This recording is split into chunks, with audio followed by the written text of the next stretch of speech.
Welcome to Cardiff City Stadium. Happy New Year. Glad to see the back of 2020. I'm Ricochet. I'm hosting the live stream coverage. I'm delighted to welcome Big Nick Williams into the commentary booth. We call it the commentary booth. We're almost as nomadic as the Blues. We'll go wherever. We'll work wherever. We'll talk about rugby wherever you put us. The Blues had made their home in Rodney Parade for the first few games of the season. Now they're back to an old home. This is where they're laying their hat at the moment. Nick, the Blues, they had a good start to the season. Things were going well. Things were moving forward. Then hit the skids a little bit. A couple of home defeats to Ulster and then Glasgow. But a gritty win on Boxing Day against local enemies. And things could be turned around. They could go as high as second with a win tonight against the Ospreys, who are not exactly setting the world alight themselves. So we'll go through the team changes in a minute, but Nick, tell me what you're expecting to see from this tonight. Physicality. I did a piece with Lo earlier on this week, and Derby's all about physicality and who can front up and who can kind of be the bully. So that's a given come Derby Day. Otherwise, you're a long way from losing the game. We're not much of a bullying team, though, these last few years, and particularly without you. Who's the enforcer in the Blues team? We can bring you up to date. There's no point being coy about it and wait until the team's come out. We can tell you that there have been 7 changes to the team anyway, but one of those changes has already been changed in that James Botham won't make it out on the paddock today. He's failed the late fitness test. Alan Lawrence will take his place. That's a blow in and of itself, a player of Botham's quality. But who are the enforcers in the Blues team? The thing I love about this job is we're not working for the BBC, we're working for the Blues. We can say pretty much what we like as long as it's not too offensive. I come from the point of view as a fan, the guy that'll stand on the terrace, and if you drop the ball, Williams, on the 22, with and you can see, I'm going to go, Williams, you big clown, what are you doing? And that's what it's all about. And I think, and I can definitely say this to you, because for years, what the Blues were crying out for was a big ball carrier. Then you came along, and the Blues started to perform a bit. Now, obviously, you've come to the end of your rugby rainbow. Who's doing that for us now? I mean, look, it's hard without. I mean, the most obvious is Nevs. Nevs not there. He's a major loss. To Cardiff Blues, but even Wales as well. So he was one that I was hoping that he'd be able to be back tonight, but obviously he's not. So I'm quite looking at Mr. Crazy, Shane Lewis Hughes. He's as hearty as they come. I'm just going to try and see if he's got a few tricks up his sleeve to try and bully some characters around the paddock. He is a tremendous player. He's been a real revelation for the Blues, but he must be a bit tired. He's had a hell of an autumn, and we're just coming out of autumn into the depths of winter now. For the sort of, how hard would it be for him to pick himself up and put in those levels of performances in a game like this? Or I suppose does that question belong to the amateur era? Does every player pick it up because it's their job and they have to do it? Yeah, look, the one thing that Shane is, he's young, and when you're young, you've got no excuse, mate. You have to be able to pull it out of the bag every week, bro. But knowing him, he's always Mr. Keen Bean. He trains like he plays. So I'm hoping we've only seen a glimmer of what I know he's capable of this year, and hopefully he can continue it, because he'll be, touch wood, he'll be like the Alan Wynne-Jones of Cardiff Blues. What Alan's been to. That'd be a hell of a thing, wouldn't it?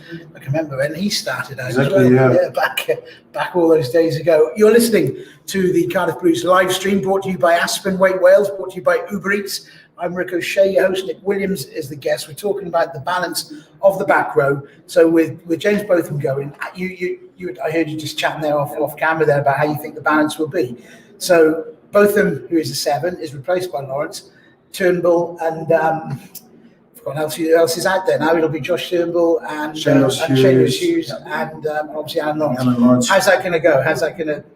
Will Josh have to go to 8 now, I would have thought, would he? Well, it's funny because Josh was down to start as 8. Okay.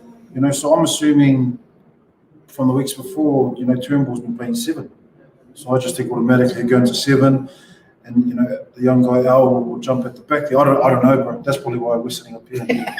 But you used to be down there. So. I've only ever been up here. Changes elsewhere. The back row obviously is your area of expertise. Thornton and Seb Davis in the second row. There was a little bit of news I caught earlier this week that there's going to be no more experimenting with Seb Davis as a back row forward in terms of international. That when Pivac has said, okay, we're going to put that idea to bed. What are your thoughts on that? I really felt for Seb because when I was involved with the team, he'd come up throughout the week. He goes, "Oh Nick, they're trying to play that 8. What are some do's and what are some don'ts?" And I was like, "Bro, don't be good while I'm here. Don't be too good while I'm here." I was like, "Bro, why don't you just go to a word to get and tell him?" He goes, "Mate, I've had a word." But Seb, I don't know if many people know, but he's really reserved. Doesn't he's got to speak. When I've met him, he's got a quiet face. Yeah, bro. So that was tough enough. You'd have to be some guy to take on Gats. Yeah. But I just thought because young guys are a bit more outspoken than when we were younger, so I would have thought it wouldn't have been an issue for him. But it's so good to see him back in his position where I know he feels comfortable. And if you see the games where he's played a back row compared to the game that he's played a second row, worlds apart. So just good that Pivac seen that and decided to keep him where he belongs. Rory Thornton's been impressive in the games that I've watched so far this season. From a young man who I've seen playing for the under-20s, so that's a potential sort of Cardiff Blues powerhouse for years to come. Up front, the Blues have got quite a few good forward, front row forward choices. Our hip will play today. Rhys Carey makes his debut. Not his debut, but his first start. Yeah. Another young lad, a couple of years ago, not many people have known an awful lot about him, but he's certainly burst onto the scene in the international point of view. What does he bring to the Blues? Mr. Carey brings a big lock of red hair to him. Now he's the thing with Rhys. I've always loved the way around the pitch. He's class, ball in hand. He's your modern day, what you want from your modern day props. But people forget that your number one job is to scrum, and I've seen him get a bit of criticism from the. He had an awful time against. Yeah, well, that's it. What are your thoughts on that? Because I can remember watching that and him being given the shepherd's crook with that obviously important scrum at the time, right on your own line. And my thoughts on that are quite happy it was an empty house, first and foremost, because that would have been a long old trot from the far corner in front of 70,000 Irishmen laughing at you for not being able to. And then I started thinking about it, and I thought, I'm not sure he needed to do that in a game of no consequence. Yeah, you keep him on. That's when he'll learn. He'll learn from that, and pulling him off may break. That type of stuff can be quite psychologically hard to get over. I mean, it can go either way. What are your thoughts on that? Well, that's professional sport, man. That's where you have to be able to take it on the chin, and it's probably best to do it now. Earlier on in his international career, and so then it's as blatant as it was. I'd like to think Rhys is a big boy, and he knows that. That's where he mucked up, and he needs to get his A game back on. And it is hard when you say maybe they shouldn't have done it. Bro, those are the lessons. Anything like that ever happened to you? Oh yeah, man. I remember I was playing for Welsh Students Rugby League at Headingley in a curtain raiser game. I think we were playing Scotland, and we were playing before Leeds were going to play Widnes or something like that. So it was a packed house, and we were playing just before the Student World Cup. So there were places up for grabs in the Student World Cup coming up. And Clive Griffiths, have you come across Clive Griffiths? Yes. Clive was the coach of the Welsh Students Rugby League team back then. And I missed my first 2 or 3 tackles in the game. And I just, you know how it is, Lee, you go up, it's very set, and you go up with your team, and I just missed my first 2 or 3 tackles. Off. Right at the beginning. 10 minutes in the game, and I was like, oh my God, I'm not going to make the trip, because the World Cup was in Australia that year as well. I was like, I'm not going to, he's going to. But you're right, it just took me off the place, and then I came back on for like the last 20 minutes of the second half and that. Do you think you're But I just remember thinking, oh my God, I just miss my tackles, you do. But I remember coming off in front of I don't know, 10, 15,000 people. They were all laughing and, oh, unlucky number 10. They would have felt Have like another 100,000 pie. people. Yeah. Time for another pie, fatty. Honestly, like some people just need it. Those are you got to be really thick-skinned. You know what it's like. You got to be thick-skinned to play this game. You got to take the good with the bad. Yeah, you do. And I like to think that Mr. Reed has taken the good of it. I think the other thing about it is that, you know, you're playing for Wales. You know, you take that any time. Exactly. Just to get out there and get your cap and have a go at it. So that's covered the pack. You know, if we do have an area of expertise, that's kind of it. Apparently there's been some changes with the quick blokes. Some bloke Evans can't play today, I've heard. He's a big loss, Jared Evans. He's a technical omission due to restrictions of contact that he's come into with someone potentially suffering from COVID. But he has been the heartbeat of the team, isn't he? That, you know, the game's always won and lost up front. But when they've played well, it's been Jared Evans. It's been the key to it. The Ospreys are coming out now, playing in white, which is going to help us, I think. Oh, the lights are going off. Oh, hang on a minute. The lights are off. They're on. They're off. I was warned there was going to be a bit of a technical light show. So for those of you who, if you're watching this on the live stream, if it is streaming on the, why would you watch it on telly if you can watch me and Big Nick? But the lights are on and off and on and off. It looks like all the lights have gone off and there's a security guard standing at the top of the thing, shining a really big torch around looking for someone. Here at Cardiff City Stadium. So I think it's just like you can plug your lights into the music beat, and all the floodlights are just sort of picking up the beat of the music. Well, I hope we painted that picture for you and made it come alive here on the live stream, brought to you by Aspen White Wales and Uber Eats. Jason Tovey will be starting the game for the Blues. The Blues are playing toward the Grange town end of Cardiff City Stadium. The Ospreys are defending that end. They are all in white. The Blues are playing in what would be their traditional home strip now, I suppose, which is the navy blue shorts. And then it kind of transitions from navy blue to the bottom of the shirt into sky blue. The further up you go with full blue on the back. It's not Nigel Whitehouse, is it? It's Ben Whitehouse, his boy. And he gets the game underway. Josh Turnbull bumps into one of the Ospreys forwards. I think it was Scott Otten, the hooker, on his way to it. And the Ospreys managed to get the ball back. So we'll just have a bit of a chat. Yeah. Watch the game, watch it unfold. Tell me how you think about it. The Ospreys have possession about 20 metres in to their own half. Reece Webb, what a player he is to be. I mean, there's some fabulous players out there. You know, there's Tess Lyons on display out there today. As Reece Webb gets the ball back, his box kick was rather tame one, but it has come back on the Ospreys side. They've put a little bit of width on it. And Luke Morgan, the left winger, they've got no further forward. I'm not sure.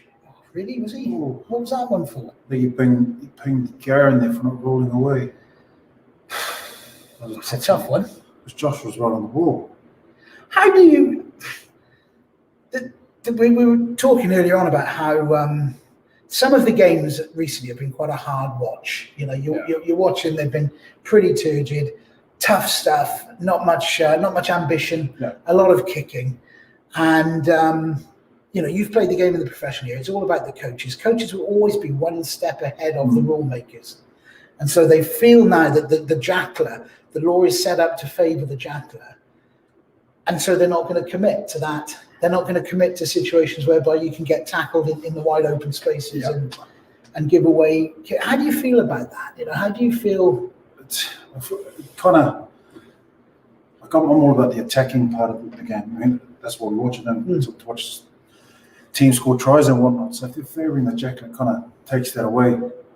Because we've got so many good jacklers up here in the UK. I'd like to think you try and even the game out and give the boys a bit of ball. I don't know, but Ben's a bit different. He's not too bad because he's been up to the training quite a bit and he tells us what he's looking for. Which is quite good for him as a ref. But then he goes and does the opposite on Saturday. I think they all say what they're looking for and just make it up as they go along. The Ospreys in possession. They're looking quite lively, and there's always problems when Tipuric is in possession in the wide open channels, and he's managed to put George North into space. North is 15 metres in, 10 metres out from the Blues line, and this is the first real set of pressure that they've had to defend. Scott Williams. God, whatever happened to Scott Williams? Remember when he was one of the foremost players in Welsh rugby, and still is probably just not quite as prominent as he was. He's big injuries. He did have it. He had a couple of injuries. He left the Scarlet Sydney and he came across the Ospreys. But what a player he was! Never forget his try against England in 2012. Yeah. When, he's tough as nails as well, Scotty. When he picked the pocket of what's his name, the big Northampton Courtney Laws. Right, trouble for the Blues early in this game. We're inside just over 3 minutes gone. Good work by Dacey, who finds Seb Davis, and Josh Turnbull carries it up as the first receiver. So their first bit of work is done. It's going to go back to Tuvey. All Tuvey can do is kick, as far as I know. Can he do anything else? No. So Tuvey does manage to kick it. I was going to say tackle. Tackle. That's a good kick, mind.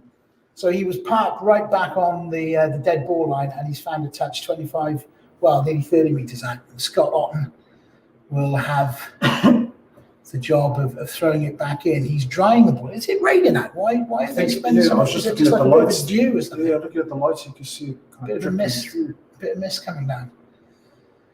Otten throws it at the front. Tipuric wins it. Webb then brings, I think it was Rodri Jones coming in from the first receiver position, but clearly on a forward carry move.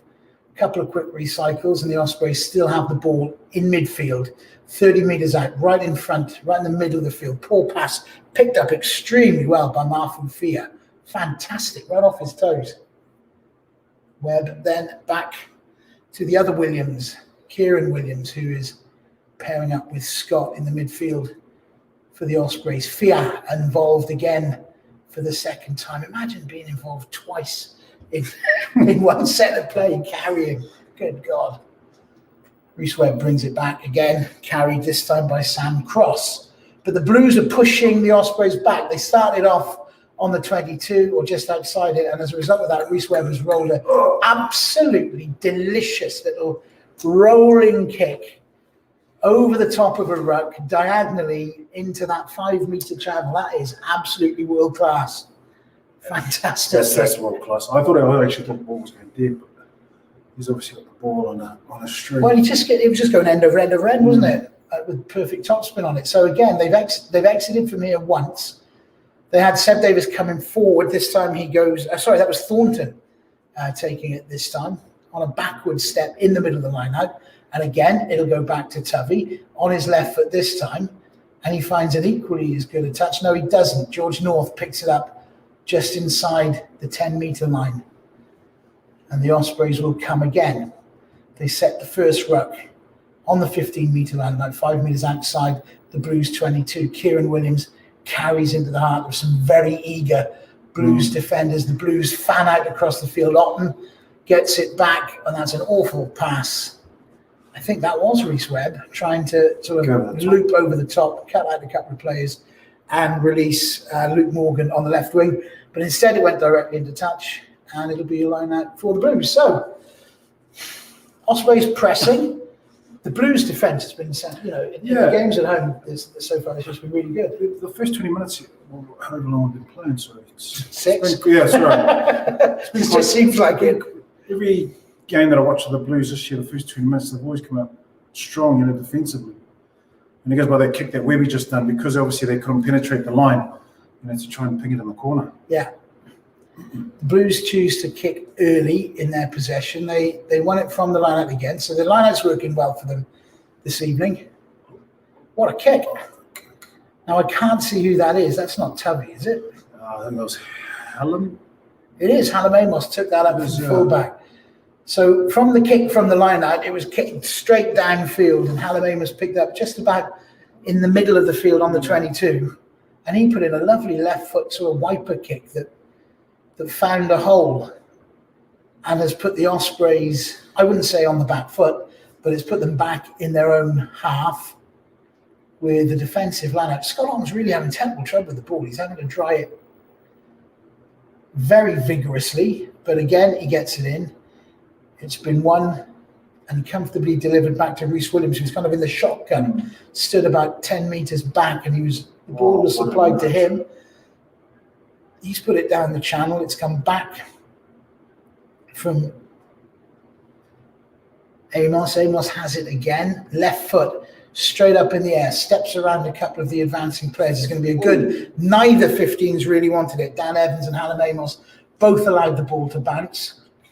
It's come back. There's been some fantastic kicks so far, hasn't there? And this is what people have been complaining about. They're watching though. Just the kick, the kick until somebody is going to either find touch or make a mistake. Josh Adams, he gathers it inside his own half and he lands it in Dan Evans's hands inside his own 22, and he's humped it back to Hallam Amos on his own 22. Now he's carrying it. He steps off his right foot and has been brought down about 2 meters inside his own half, and the Blues have a chance to move something. It's out up to the right-hand side, but it's a little kick over the top. It's been gathered safely by George North in his own 22.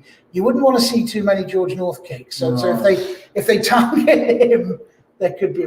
But that seemed to work quite well for him. It's a bit of a scuff.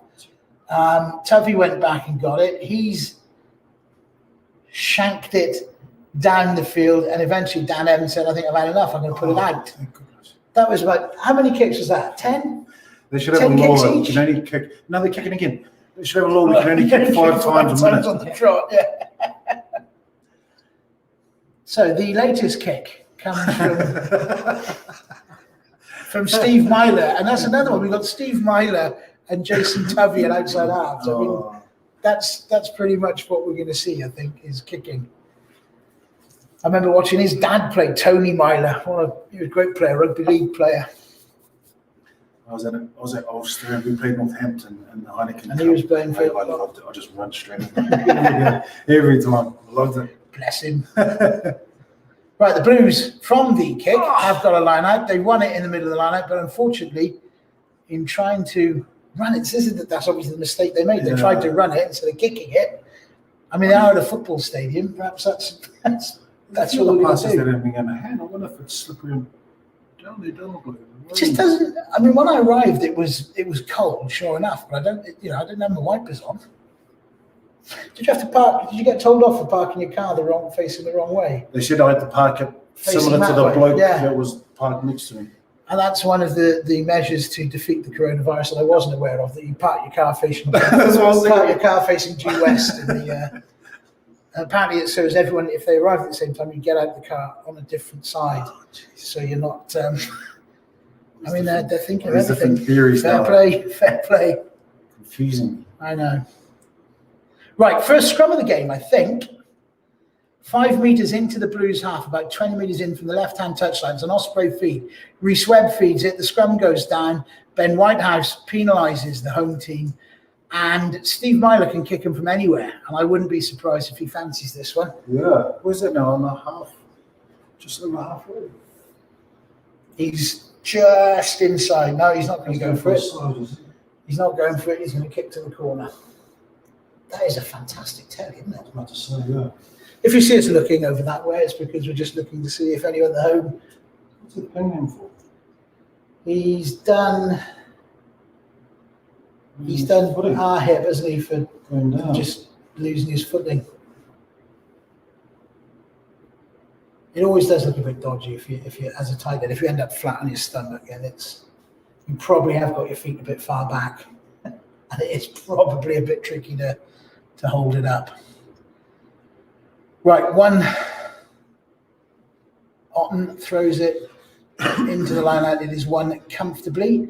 The Ospreys, instead of chucking it out the pocket as they had done previously to Rhys Webb, they're trying to get a bit of a more rolling, but the Blues have held it up quite well.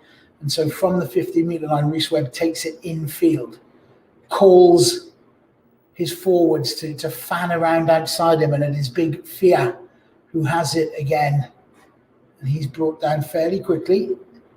Rodri Jones takes it. So the two props working in tandem. Tipperick comes up. That's Scott Williams slams. Was it Dimitri? Yeah. Do well to slam into the ground. Gives you an indication of how strong Scott Williams is.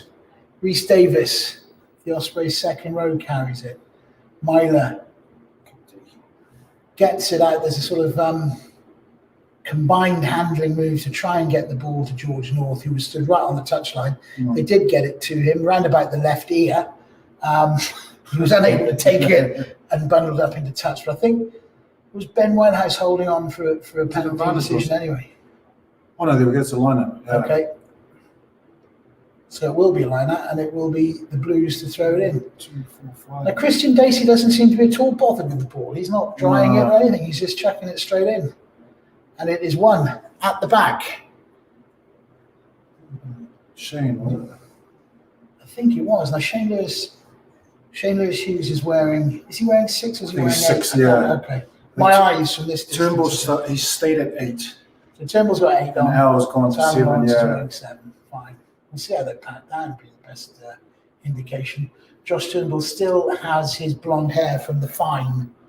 That he says it was a fine, but really he. Do you think he just liked it? No, he did. He's been watching too much Super Rugby Aotearoa, seeing all the brothers with their dyed hair, thought he'd try and get in the game, but. Who else had it? Was it Owen Lane had to do his? Laney had his one. Brilliant. Is he packing down? No, he is packing down his 7. Oh no, he's out. He's going to go out and play outside centre. Look at it. He's gone to 10. Gary Smith and Red Lilo. They've just shortened the line out. The Blues are driving it well. Turnbull's gone in and added his weight to it, and it's splintered a little bit, but it's still coming forward. There is a penalty advantage coming from the Blues. The Ospreys have managed to get the ball to the ground. There was a separate satellite of Blues forwards that peeled off, but the Blues still have a penalty. It's on the halfway line, so it's not especially threatening on this phase from the Ospreys' point of view, but from the penalty that's about to be paid, they will kick to what we would think would be the corner. I don't think there's much of a wind advantage either, is there, out there? If it's dry, it's certainly not especially windy. I can't see, the flags aren't really moving, but they're those funny sort of rigid flags anyway. Good kick. Yeah. Good kick by Tavi. The touch judge's flag is up in the end, just kind of flopping down, so I don't think there's any real wind. No, I don't think there is any wind. Yeah, that was good physicality there. Yeah. We spoke about it. That's where you want to try and bully your way up front. They're trying to set a bit of dominance, and the boys did quite well there. Because the Ospreys usually dominate the boys. You sure do. Blues win that line out at the front. They are just inside the Ospreys half. The Ospreys are not really committing too much to the driving maul, and the Blues get the ball out into midfield. Thomas Williams now goes on a little snipe. He's through. Wonderful offload, but it went straight, unfortunately, to Kieran Williams. It was Scott Williams, the Ospreys centre, and the Ospreys clear downfield. Scott Williams chasing the kick from Dan Evans. And the Blues get it away, but it will be a line out to the Ospreys, 5 metres inside the Blues half. And that's not where the Blues wanted to be when they were chucking into a line out 20 metres from their line. It's a hard one there, because obviously people say, Tomas and they're throwing that offload. But if you don't want to take that away from Tomas. No, of course not. And that's the thing we always encourage. Because I'm not sure who we thought it was going to, but if that guy had caught it and gone in under the post, we'd all be saying, that's just brilliant. 100%. And if you don't do it, then those things will never happen. Tomas is a good risk taker. Like it, the risks always come off as well. Absolutely. That's what people, I say, if I'm in the role of the family, that's what I come to see. Yeah. I don't come to see 15 box kicks on the track. Seriously, if I wanted that, I'd 16 now. I'd get a season ticket for the Sydney Swans and watch them. So the Blues in possession on their own 22. Beautiful step inside. Now, who is that? That is Josh Adams, isn't it? Or is it? No, sorry, it's Alan Summerhill. Yeah. Beg your pardon. The Blues leading carrier. No one has carried for more yards than Alan Summerhill this season. And as he is brought down, there is a penalty to the Blues.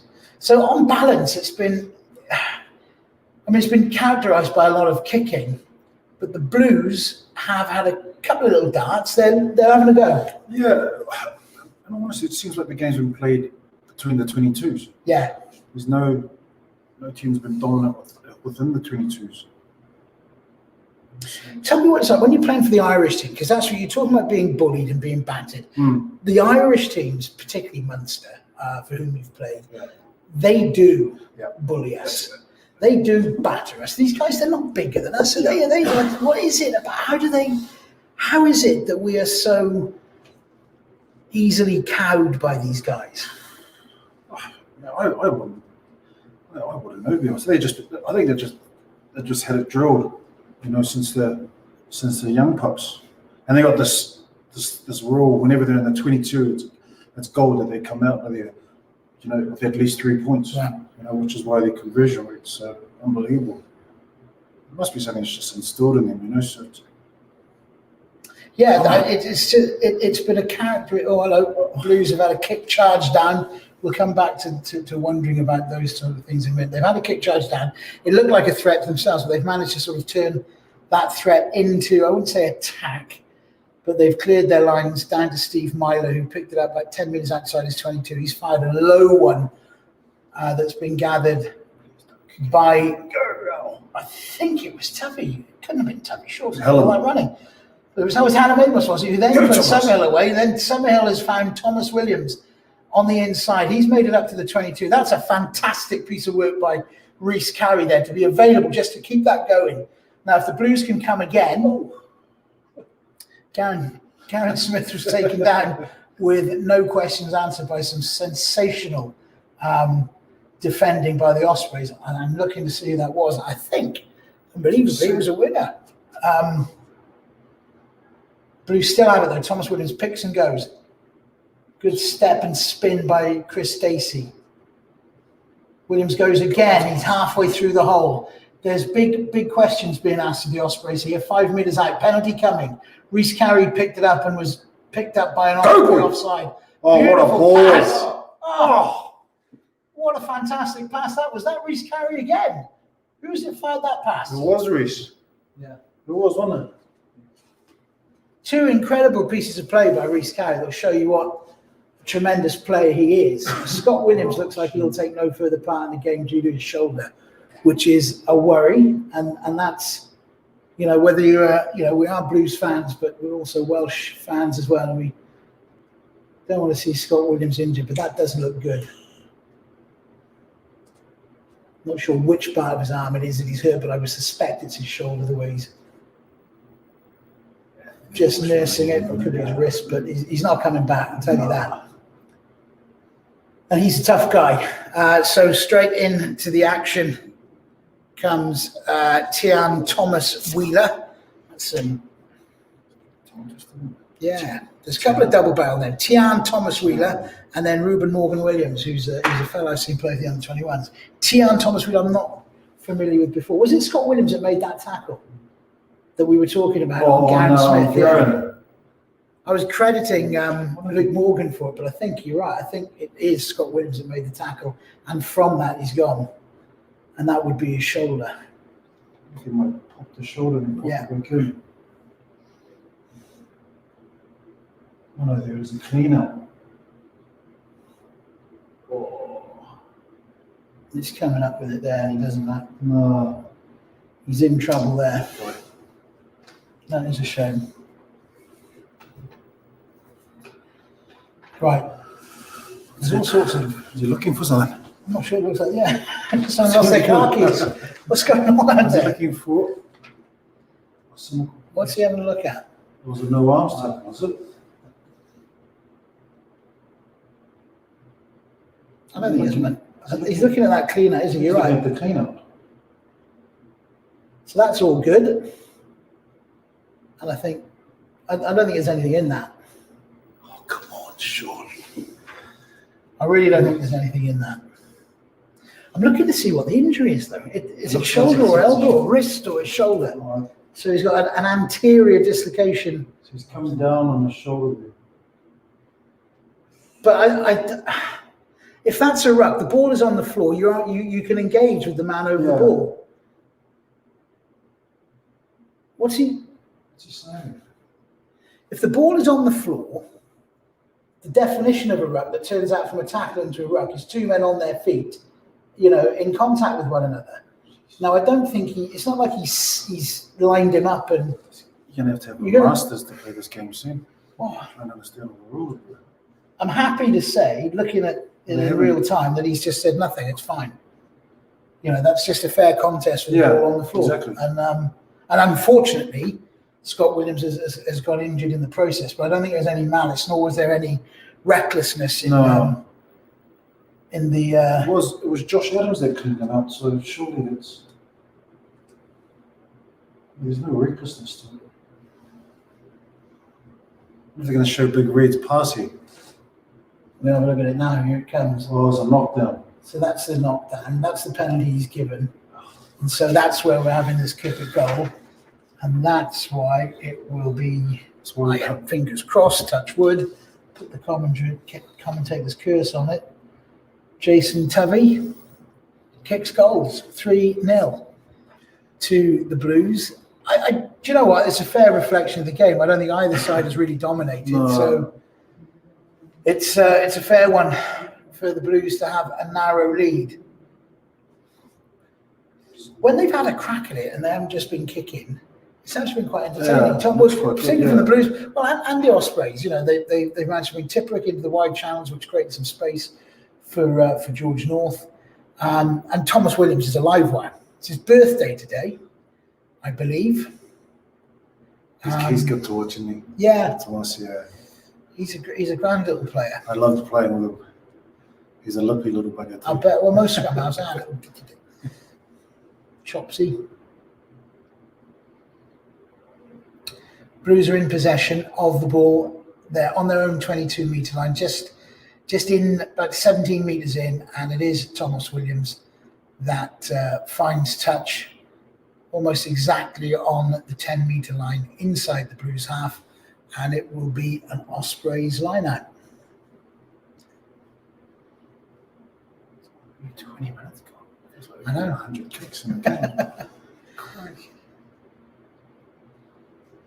The Ospreys mix it up a little bit. They've got one pod of jumpers at the front in which Tipperick is very prominent. I mean, it's going to go to Tipperick because he's the only one of the only people in Welsh rugby who can actually catch. So he wins it for them. It's flipped into Otten. They've set themselves up into their very, very well organised pods, and it's come back for Myler to wiper it right across field. Hallam Amos is well placed, calls for the mark. There wasn't an Osprey within 15 metres of him, was there? I don't understand that play. I think what we'd call that would be a crap kick. I think can we say that? Harry, are we allowed to say crap? Is crap's okay? Yeah, that was a crap kick. That was pretty crap. That, however, is a better one. Good nudge. That's a good nudge. That's an incredible kick. I looked up and how did he even get the ball? That's the young Tian. No, it was Tian Thomas. Was it Dan Evans? Okay. Yeah. He's got the head going. With the head going. Yeah. Right, okay. So, what Tian coming on? Has George gone into centre, is he? Or is he still on the wing? No, George is still on the wing. And Tian's on the outside centre. Kieran Williams is still there. But curiously, Stephen Myler has moved. Well, I think they do like Tubby. They just take Myler out of it. They kind of hide him. Yeah. They kind of hide him. So she can't run it. That's a good left-footed nudge. And down it comes, and it's taken by Sam Cross. Crack. Evans has it on his 10-metre line. That might be a little. It's a beauty. Good nudge. I think Hallam Amos thought it had an ounce too much, and he let it run, which he might as well have done anyway, because I don't think he could have caught it. And it's landed just an ounce perfectly on the junction of the 22-metre line and the touch line. It'll be a Blues throw. Christian Dacey will throw into it. Underrated player, Christian Dacey, isn't he? I always used to think he looked like Prince Charming when he had his long hair. Do you think so? Off Prince Shrek. Charming and Shrek. Yeah. I was just calling that, and then I came and played with him, and I started calling him bro. Prince Charlie. Very good. No, he's a great player, mate. Good lad. He's good with the ball in hand as well. Yeah, he is. That was his hallmark, wasn't it? Right, Yeah. Thomas Williams from the ruck that came from the line out. He's kicked it high, probably a little bit too long. Didn't give his chasers much of a chance, and it's been caught by his opposite number, Reece Webb. He's brought another one of the Ospreys players into it, and now it's a ruck for the Ospreys just inside the Blues half. Williams steps inside the one tackle. I think it's big Seb Davis. But he does come down eventually, and from that ruck, the Ospreys kind of ship it sideways where there is no room because the Blues have numbered up well. Defensively, the Blues are looking good. And we said this earlier, they have done most of the season. The Blues' best performance of the season so far, for my money, was the home game against Connacht, when that was the one that, because Connacht are good. All these Irish sides are good sides. Yeah. They're hard to beat. That game, we soaked it up. Big Bundyaki was giving us a hammering, and then there was a bit of a turning point. There was a yellow card, wasn't there? Yeah, that's right. And then the game, you just thought, we're gonna lose it in the yellow card in the power play, but we didn't, and we hit them with a couple of counters with Jared Evans. Yeah. But it's that defence, and then we saw it again against Ulster. Good, solid defending, soaking it up. That was in the game that had the most scrums in the history of rugby. And now we're watching the game with the most kicks in the history of rugby. Like scrum after scrum after scrum. And yet the Ulster scored the winning try that night from a scrum when the ball had just sort of dribbled out the back, and everyone just kind of switched off. I remember that game too. Absolutely freezing. It was. Josh Adams in the open spaces. He's done his opposite number, who was Dan Evans, coming up from full back to mark him. He's got around the back of him. He did get pulled down eventually, and the Blues have regenerated possession, but they were driven back. You heard, and Thomas Williams just dribbled it down to the corner, beautifully teasing Dan Evans. Not quite out of the same top draw as Reece Webb's one, but still a good-looking kick. How's he nicking 5 yards there? It's not even a throw-in. So it is. It is. It is, yeah. Yeah. What am I thinking? It is their throw-in, but I'm not sure what. Every time the Blues get the ball, Christian Dacey just grabs it and chucks it in. Every time the Ospreys got the ball, Scott has to wipe it 15 times with a towel. Can't blame it on the ball being slippery again on Monday. Certainly not. Assistant referee, they're not touch judges anymore. They brings Otten into line, and the Ospreys line out does its job. They'll just settle it. The ball is in the arms of Sam Cross. Reece Webb takes it off him, almost gets smothered by Rory Thornton, but he does get away. What a good kick that is. I mean, that's just 25 golden yards, isn't it? Yeah. Like you say, no angle, and his forwards go, yeah, thanks for that, mate. We're not, we didn't have to work too hard for that. Ben Whitehouse is having a chat. Sebastian on the ground, it was doing his shoelaces. Yeah, I think he's okay.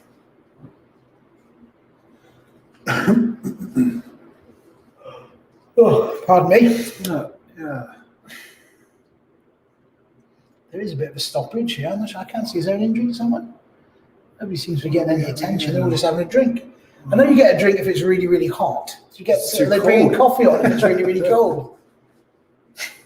I can't see anyone get any formal treatment for any injury. There's a number of. It's amazing how these water boys know their game as well, because they're all telling players what to do. And you're not meant to have coaches on thing, but a water boy can go on. Yeah. So they're obviously going on, imparting the information, telling them what to do. Good ruck by the Blues. Good aggressive stuff.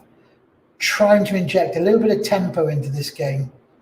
At the minute, though, the Ospreys are slowing it down, not allowing the Blues to really get on the front foot. They've been on the front foot once or twice. That brought the penalty that led to the try, but on this occasion they've knocked it forward, and it's going to be another scrum. So what's your assessment? How do you feel the game plan is? What do you think the game plan is for what you've seen so far? it's a bit of a hard one to. I know one of them is kick. Yes. That'd be one of them, but I can probably see that the Ospreys game plan a bit more clearly than the Blues. I'm not sure what the boys are trying to, because one part they're trying to run with the ball, then they're trying to get to a set play, then have Tomas kick it through or Toby to kick it through. But it hasn't been consistent. I know it's different because they're on different parts of the field, but there hasn't been like a play where I can kind of recognise what they're trying to get out of it. Well, the Ospreys have been solid. They've been well served by Rhys Webb and Steve Myler. Their boot has been, like you said, predominantly just putting them down there and then trying to play from there. And there they go again. That is a reasonable kick. You'd probably like to have it back and have a second go at it. It's been gathered by Hallam-Amos. Hallam-Amos dumps it up on the halfway line. He doesn't quite get to it himself, but none of the Ospreys seem to want it. And Rhys Webb has kicked the ball into the space that was vacated by Hallam-Amos. And then there's a penalty to the Ospreys for, I think that's one of the good old-fashioned not giving him his, not allowing him to play you onside and running, either running an obstructing line. Why, Harry, what have you got there? It's the Uber Eats box. Bring it in. What have we got? Let's have a look in the magic Uber Eats box. Uber.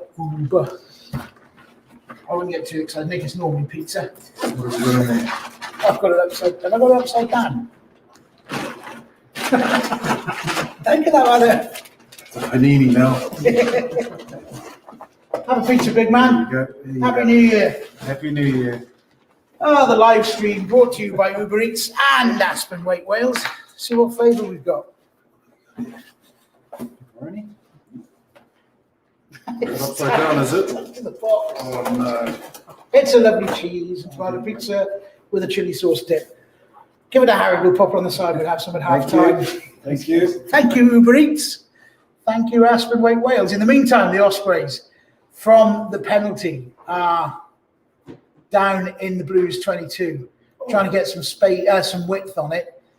They're going to go back to the ruck, I think, for another penalty. I'm not sure what it's for, but it's against the Blues. Interesting what they go for. They've had two opportunities down there quite early on, one from each side when they were inside the Blues 5 metre line. They didn't really press for it. No. This is interesting, isn't it? Because we were talking about a moment ago, where if you're in Ireland now, they ain't going to come away without 3 points. Could have taken 3 points on that occasion. Yeah. I don't think they've had the opportunity to leave with 3 points, which they could have done there. Yeah, especially with there only being 3-0 and still half an hour of the game to go. Yeah. Exactly, half an hour of the game gone. Still, it's a sign of ambition, and you must credit them for that. So it's been won in the middle of a full line-out. They're trying to set and drive toward the corner. It has wheeled around that way. The Blues have allowed them to. And they drive a second shove again. They're going to be up and over the line. It's just going to be a question of whether Ben Whitehouse can see it grounded, and he can. And so, fair play to the Ospreys. We questioned their judgment, whether they should go for the 3 or for the full 7. Well, they've got 5 of the 7 so far. Good work. We'll be able to have a look at it again on the replay in a second, but it was essentially just a fairly straightforward catch and drive. You'll be able to give us your assessment of how well the Blues defended it. Well, they obviously didn't. No, not really. Where have they gone? They're always so hard to defend, man. Yeah. I mean, basically, Turnbull is on his own there trying to defend the ball carrier. You've got to be in sync. That's the thing. Yeah. You've got to hit it. You can't hit it 1s and 2s. You've got to be. And that's what the Blues are doing. That's exactly what they do. And then you see them coming out in 1s and 2s as well. Whereas the Ospreys all stuck together in the one pack. So I think it's Scott Otten that's been given the nod. Oh, the old ball wiper. For the try. It is. It is, yes. The wiper. The wiper. In answer to Tubby's penalty, and Steve Myler, well, we know that he will take an age to do this. Does he still do the... Oh. Follows it up and back, and back to the ball, and back up, and back down to the ball. He's the reason why they brought in the 97. I think There you go. got it though. Fair play. He's 36. Do you know that? That's incredible longevity. He's doing it for us old fellas, mate. Stay in there, brother. Right on. Is Joe Bierman still playing anywhere? He was my last connection to the sport. It was big old Joe. He was a good player, mate. Yeah, I played with him back in the Pirates when he was 18 and I was finishing. And then as he carried on, he was still playing. So he's my last connection to the game. He's the last guy I played with. I suppose he'd be about 40 now. Yeah, but he was a good shape. Oh, yeah, he was. He was very skinny when I first met him as like an 18-year-old. But by the time he was up here playing pro, he was a big lump. Did very well. Where is he around nowadays? Oh, sure. He went to he was at the Dragons for a long time, wasn't he? He was, yes. Then I think he went to the Ospreys, and he stayed there with them for a long time. Yeah.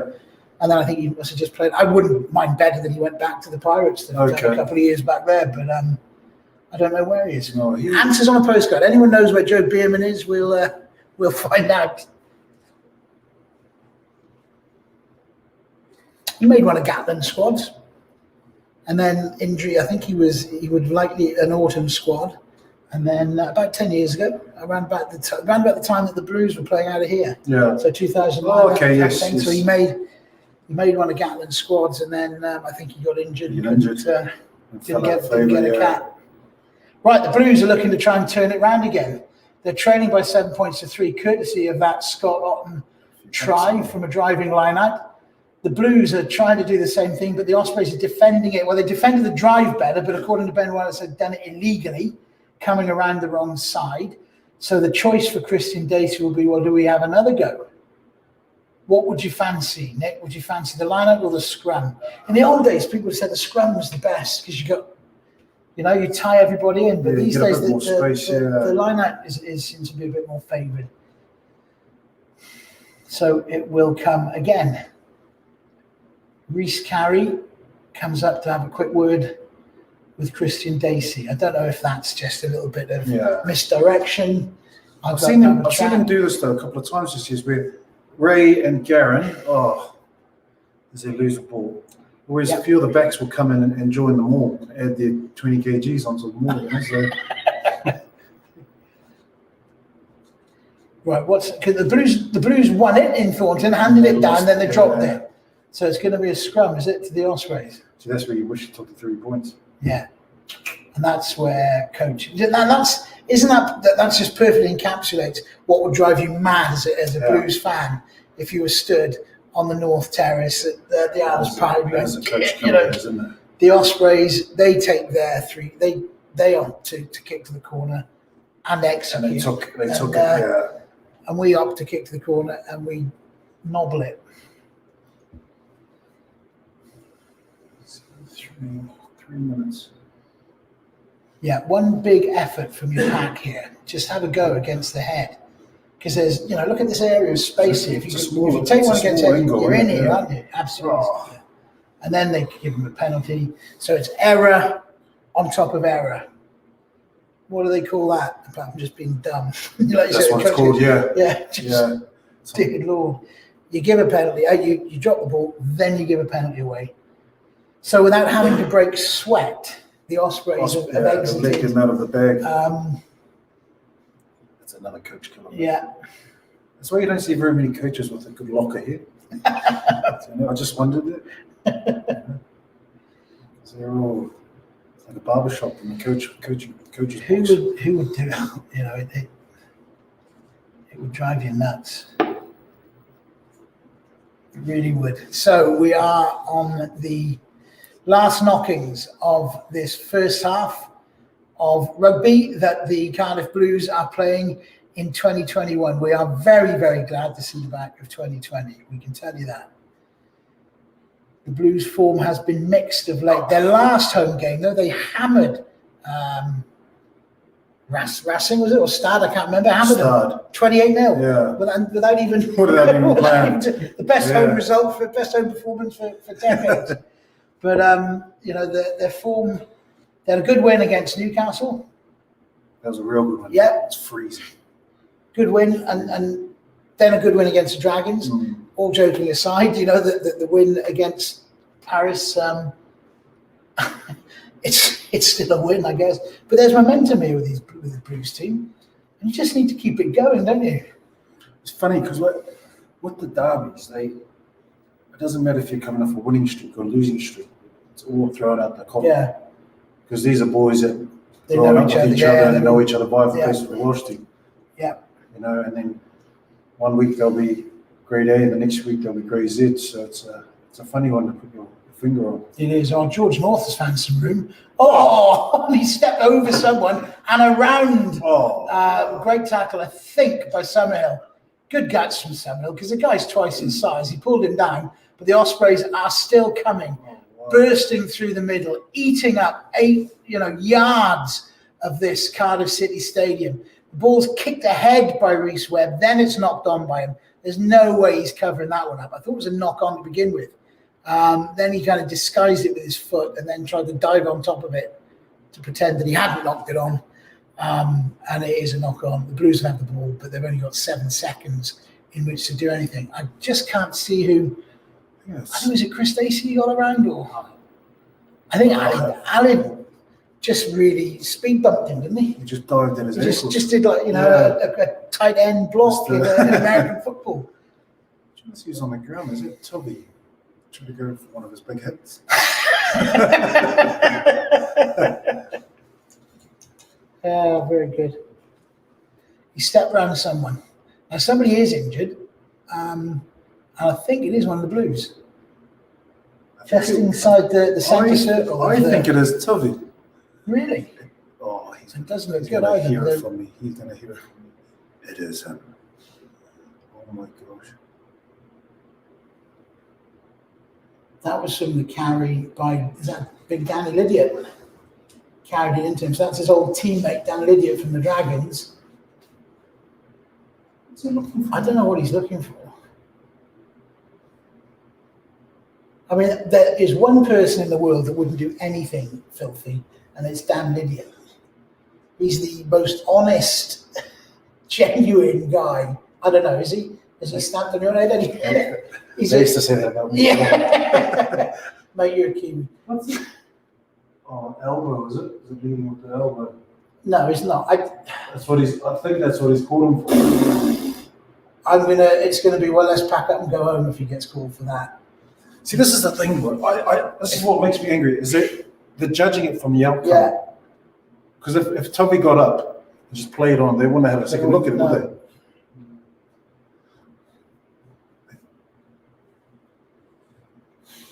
It's certainly not an elbow.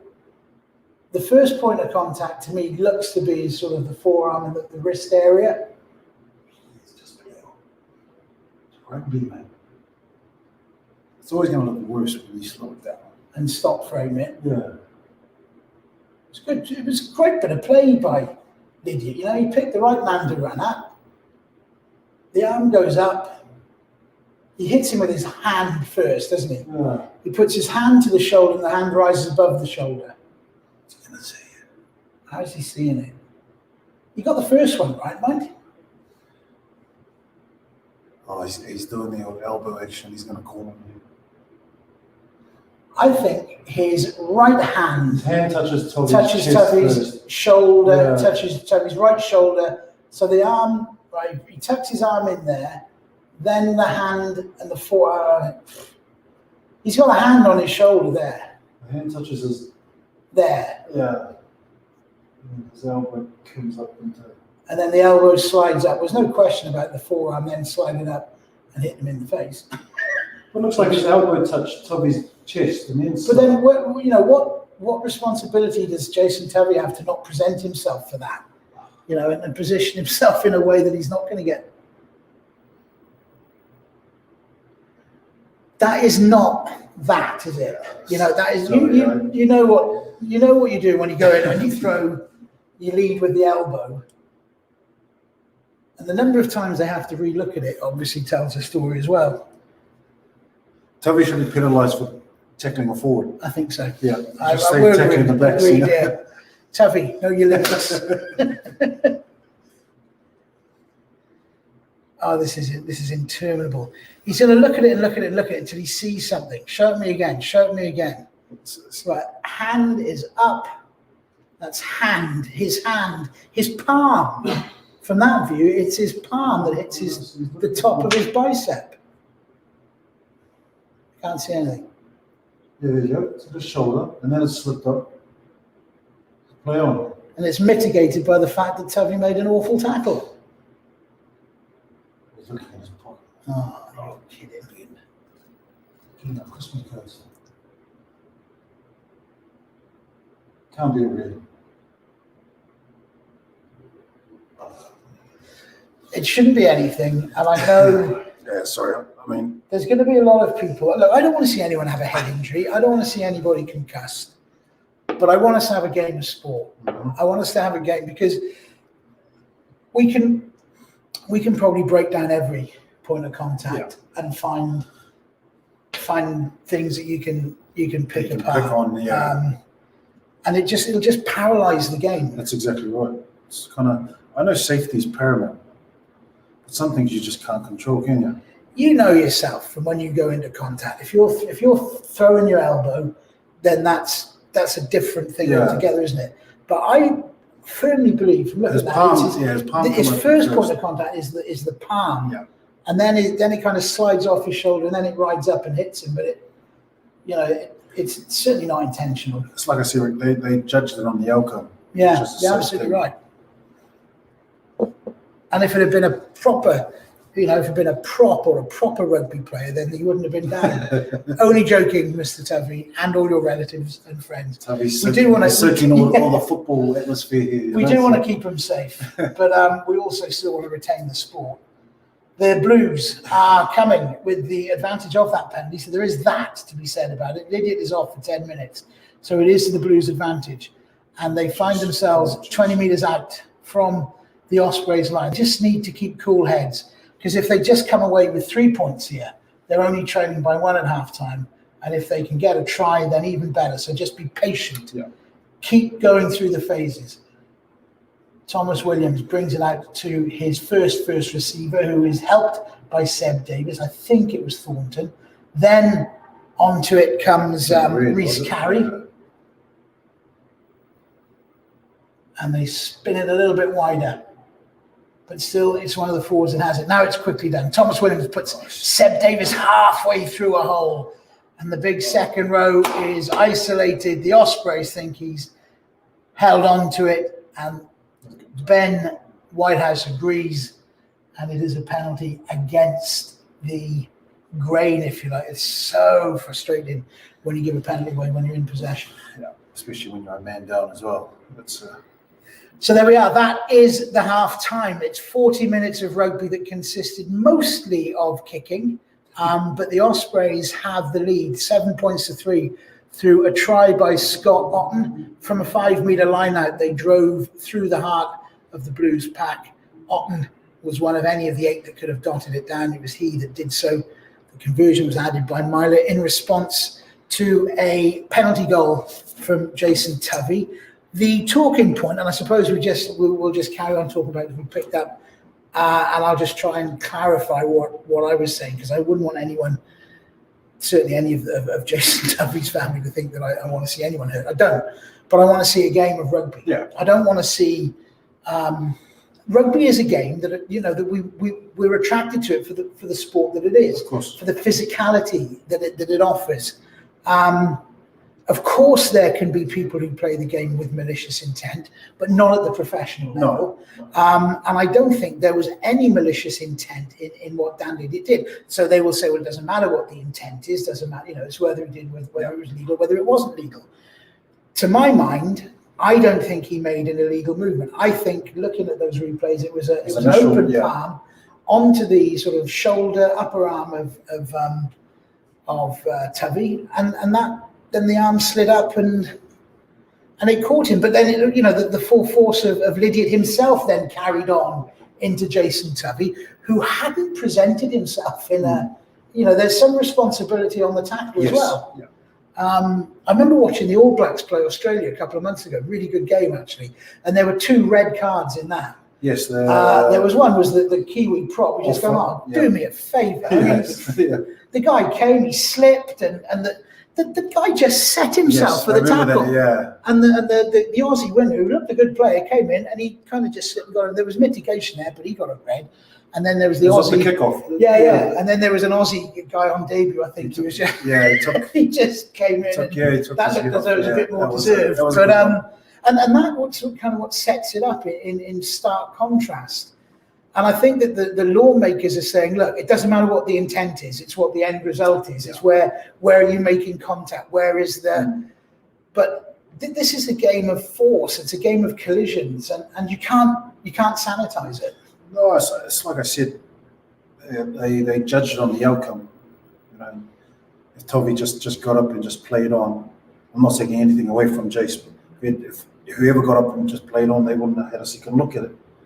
And like I said, I know they're looking after the safety of the players, and you hit the nail on the head there. This is why we watch it, because it's like modern day gladiators going out there, and you know, and just the physicality of the game. But you got to remember, it is a occupational hazard, and that's what you know. I think that's right, and I think we get to a point in the game where players are going to have to sign waivers where they say, look, we understand. But I don't think it even is that. We all of us who have played the game, particularly by the time you get to playing it at this level, you understand the risks involved in playing the game.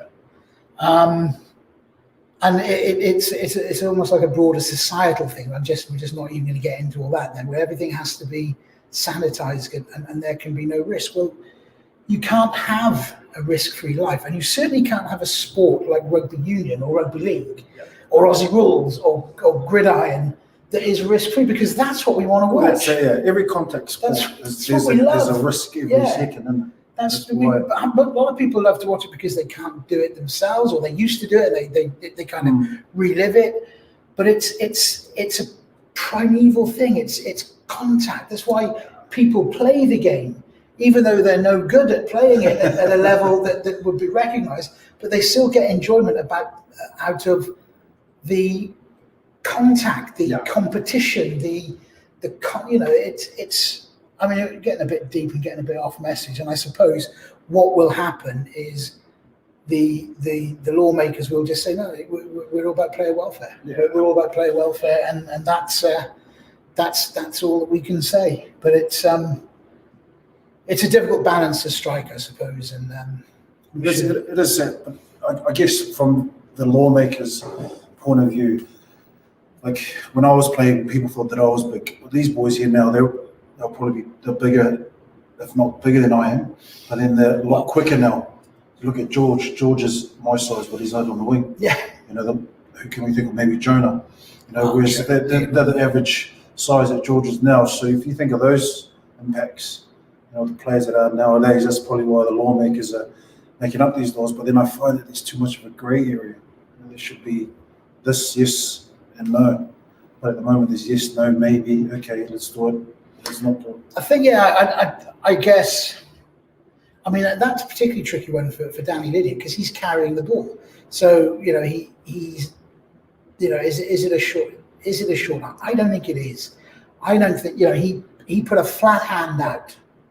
He put a flat hand out to, so if you're then saying that, well, then it was his elbow that ended up rising up and making contact with it, it's just like, well, my God, anything can happen at any time. Exactly. So what is he to do? Is he to just roll, before he gets to contact, should he just take a voluntary tackle and just roll into the floor, which would be illegal in rugby league? You can't do a voluntary tackle, can you?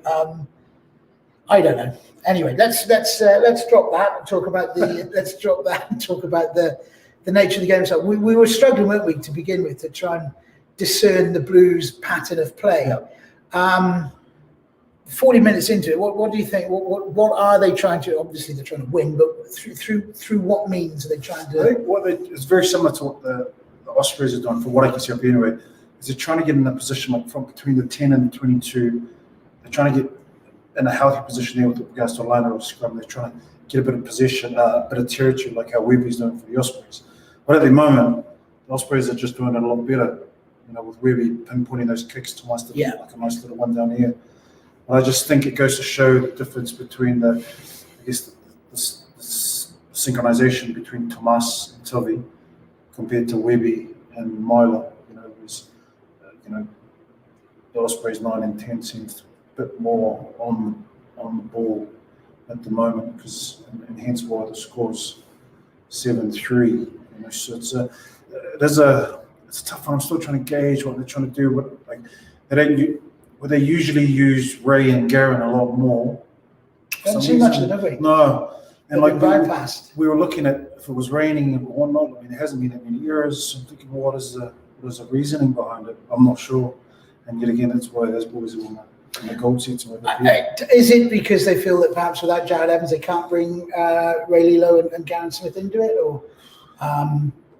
or that they're just trying a different way? Yeah, I think it's for some. That's the need to put my finger on, because Jared's not playing. They can't bring out the best in Gar and Ray. But I mean, if you're going to take. They're probably two of the most potent attackers, in the Cardiff team. Why would you go away from utilising them as much as you want? Because Jared's not around. I don't know. Maybe they'll come in the second half and prove us wrong. But that's what it looks like at the moment. Well, we've also got, changes that could be made in the second half. We've got Willis Halaholo, who he tends to play quite well with Ray Lilo, doesn't he? Would you expect to see any changes? Do the Blues need to make some changes? I don't think yet. I think we two probably jumping the gun if they were to make changes at half time, which is quite rare nowadays in a professional game. But I think you probably see changes around that 50-minute mark. I believe Wallace is looking at having a 25-30-minute run there, so he might get a bit of a crack. But then that takes away what we were just talking about, with Gar and Ray out there, they're not even using him. Yeah. So that one's a bit of a different one. Another one I'd like to see have a crack is little Liam Belcher. And I know Dace is having a storm up, but Liam, brings something different to Dace. Yeah. There are options, and obviously we've got that's a strong bench. Belcher, Domachowski, Scott Andrews is a good player. Lloyd Williams, multi-capped scrum half who can come on and ask some different questions. He's quicker, will move the ball away quicker, but may not pose the same sort of threat around the fringes that Thomas Williams does, but maybe a more consistent kicker. Luke Scully is a player I'm looking forward to having a look at. He's a Welsh boy who went away to Worcester and has now come back to play in Wales. Do you know much of him? Have you seen an awful lot of him? I haven't seen much. I've heard a lot of him. Yeah. So he's Ray and Willis is saying, keep an eye on this young guy. He should be good for There's a lot of young tens, Welsh tens. Obviously, Jared, I suppose, is approaching middle age. You've got Sheedy, you've got Ioan Lloyd over in Bristol as well, who's a 10 there, but playing more of a utility back role. This young lad, Scully. We're never short of half-backs of promise in Wales. We could do with some more big boys in the second row. We were talking earlier on about players becoming like Alan Windsor, the players that go on and play. This second row pairing of Seb Davis and Rory Thornton, I think they've been quite successful tonight. You talked earlier on about props having one main job to do, which is to scrummage well, and then everything else they do is it's not bonus. They need to do that as well now. Second row's big main job to do is if you can win some line-up ball, that's very good. But getting around the field now, Seb Davis has been getting around the field. Yeah. Rory Thornton was my tip for man of the match. I think it was against Glasgow, or it was either Glasgow or it might have been the Ulster game. I thought he was superb. And these are young lads who it takes a while to become no one when Alan Wynne-Jones was making his debut against Argentina in 2009, 2010. Nobody was going, that guy's going to have 150 international caps and is going to be a legend of the game. My word, are we going to have some coffee? Fantastic coffee. Yes, please. Milk, please. That would be fantastic. Superb. You are listening to the Matchday live coverage brought to you by Uber Eats. Who will be bringing us a Costa coffee, no doubt. And but Seb Davis, Rory Thornton, they're having a good game tonight. Yeah. And I think with Seb, I guess any lock that's looking at people, it's always going to be hard to them because they've got to live up to Alan Wynn's the aura that he's brought to the Welsh jersey. But somebody's got to start somewhere, like how you said, Alan Wynn 2009, it was a test. No one thought it'd be 150. No. Let alone the most kept, in international rugby. So, but it's the same. I mean, someone like Rhys Carey, he's filling the boots of Gethin Jenkins. Yeah. I mean, you could argue that Gethin Jenkins was the most impressive forward Wales have had. You could put him and Allen in a room and lock it and see who comes out. But the two of them, for my money, Gethin Jenkins, I thought was a phenomenal.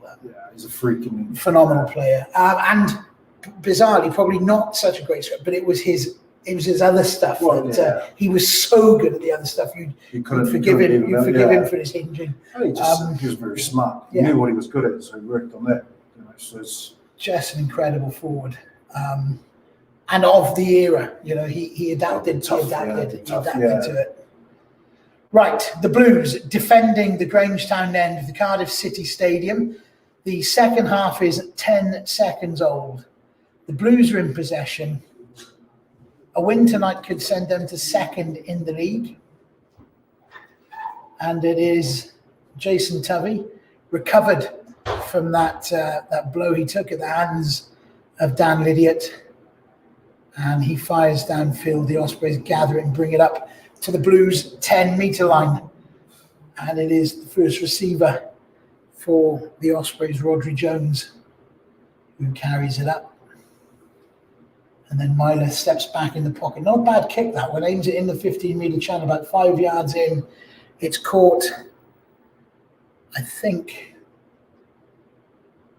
it might have been Josh Adams that took it. Nick has popped off to use the facilities, I think, and left me here flying solo. Like that anyway. You move very quickly. And Thomas Williams puts a box kick in about 2 yards too long on this occasion. Dan Evans comes up. Now then, if you're all on that, Mr. Whitehouse, you might have called that a high tackle. There was a couple of big fellas, Seb Davis, one of them, that caught Dan Evans as he came up. Myler spins around, gets it to Tian Thomas Wheeler.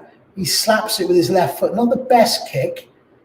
Tovey gathers it about 10 metres outside his 22 and fangs it back down toward the Ospreys 22, and Myler it is that gathers it, invites his line to run up with him with his arms out.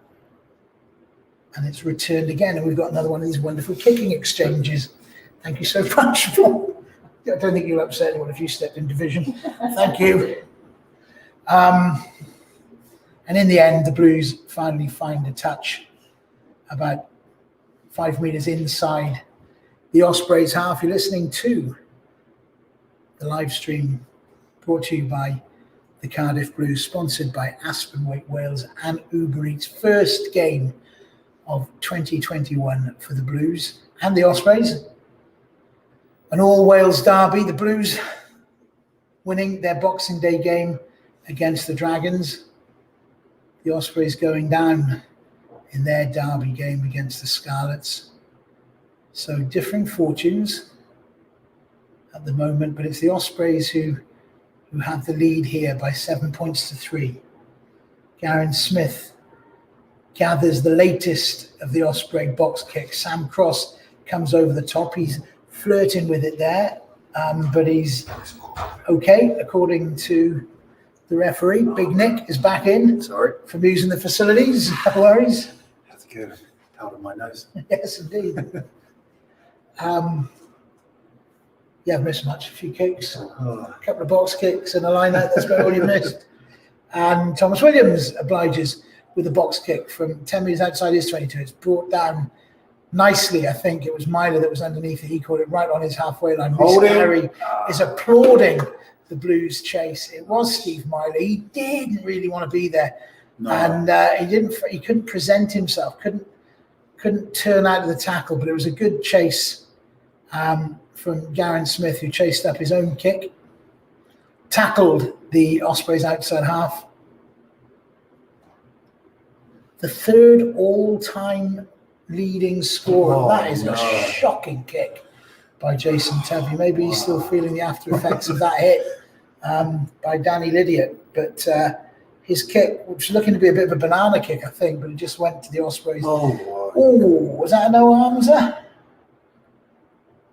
Oh, what's going I on? think there was Dimitri Ahab tackling Josh Turnbull. That's what it was. But they're on the same team. I know. Yeah. I couldn't see what's going on there. Talk us through that. There you go. There Oh, we he are. did. Yeah, there we are. Just trying to get out of the way. Scott Otten is just laughing. I think Turnbull thought that Demo was still playing for the Ospreys.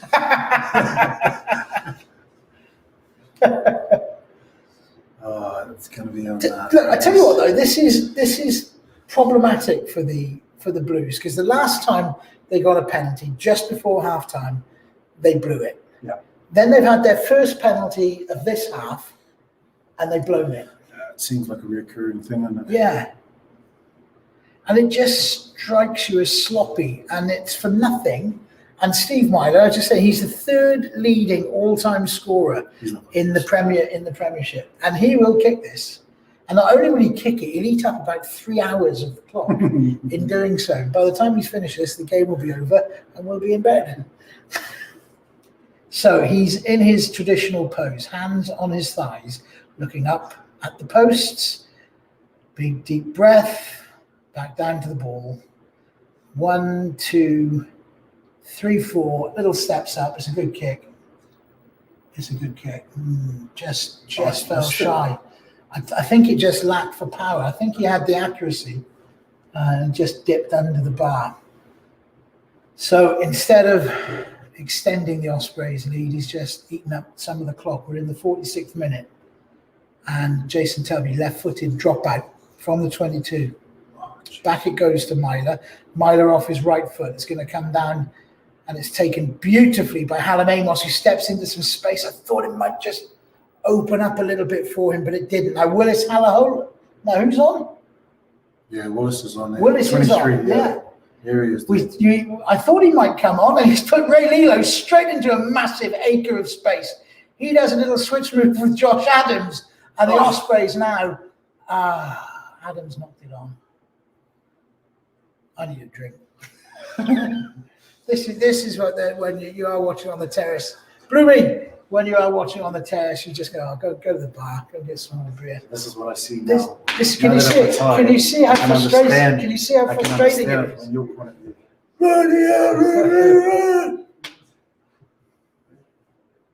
Just so frustrating. It is good to see Willis on. And has he come? Yeah. So is Garen Smith that's moved out onto the wing? So Aled Summerhill has gone, or has he moved to full back? No, Alan's gone. Josh is still there, and Helen's at the Okay. back. So that's interesting. We've got some lovely three quarters. You have to say that. You've got some real good footballers. Good.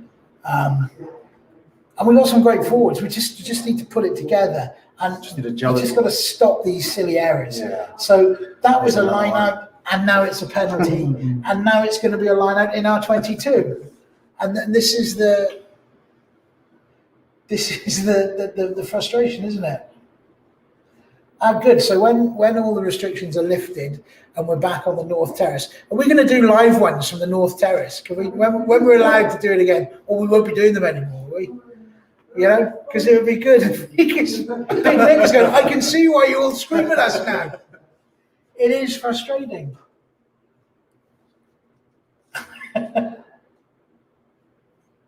Is it a wind down there? Is there a wind? I don't think there's much wind, is there? There's no wind, We just come from down there. It's dry. It's not wet either, is it? It is cold, yeah. Jimmy Noblin. So from the line out, Tipperick rises at the front of it, takes it, and it's come down. Oh, hang on, there's going to be a card now. Is he going for his card? What's he doing there? He sent Seb Davis directly to the bin. So for hitting early. I think so. And now Dan Lydiot has just served his 10-minute suspension, and he passes Seb Davis. So that is quite literally a switch in the polarity of the game, if you like, and further evidence to the Blues forwards being as thick as mince. I mean, I don't know what they're doing. They are really just digging their own.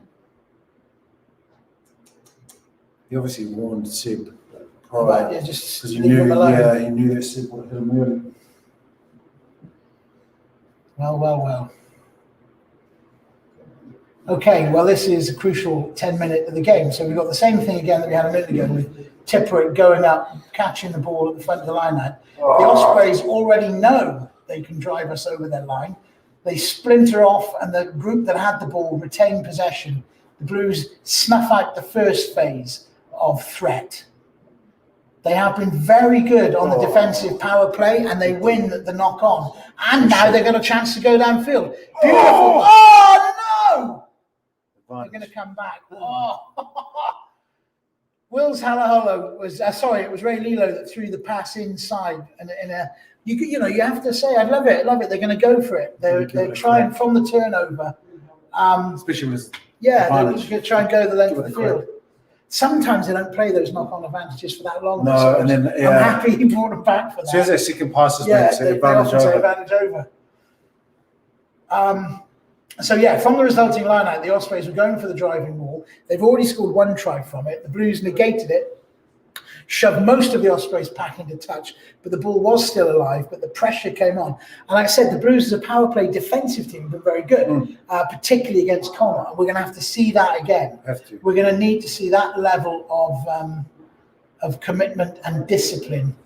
They did really well. They're considering they got one player down. Yeah, the fatties anyway. And then to hit him, on the break. Yeah. I'm trying to remember. Was it who? It couldn't have been Josh Turnbull that got sin bin because he was sat in the commentary team with us. So who was it that got sin bin against Connor? It was one of the forwards. Who was it now? Who could it have been? Was it Turnbull as well? Was it Ollie? Was it Ollie Robinson? No, he was the Glasgow game. He was sin bin in the Ulster game, was he? Right, okay. So there's another break in the play. There is an injury. There's lots of water carriers on. I don't see anyone on the ground getting specific attention though. The clock is stopped. 49 minutes 50. Well, it's now restarted. 30 minutes of this match remain. 3 points separate the Ospreys and the Cardiff Blues. The visiting team from Swansea lead by 7 points to 3. It is going to be a Blues scrum from the knock-on from that line out as they came in field under pressure. Now then, I think Willis has gone up to open side flanker, which I think really is just to protect Thomas Williams, isn't it? But if you're going to do that, why not put a flanker there to do it? He knows what he's doing. Because you can see Willis sticking his leg out and kicking someone and giving away a penalty. He's going to say that he was the reason why they gave him the penalty. He's going to tell us that now. You watch me. It was my weight behind. It was my weight up behind Reece Carey's backside that earned us that penalty. As the Blues do indeed have a penalty. So that will be frustrating from the point of view of the Ospreys coaching staff, that they've been in the red zone and come away with nothing, committed unforced errors. Well, the knock-on was forced error, I suppose. They were pressured. Good kick by Tavi. Now, the first massive portions of the first half were played in this area between the two 22s. And that seems to be interesting. When the Ospreys have had the opportunity, they've been kicking from that area into the Cardiff 22. Cardiff have got work to do yet. They're going to get possession, one would hope, from this shortened line out. It has been thrown to Thornton, wearing 5, jumping in the middle. The Ospreys have controlled any drive that was coming, but I don't think the Blues have got any ambition to put a big driving maul on 5 metres inside their own half, and Thomas Williams then box kicks instead. It's been gathered very, very well by,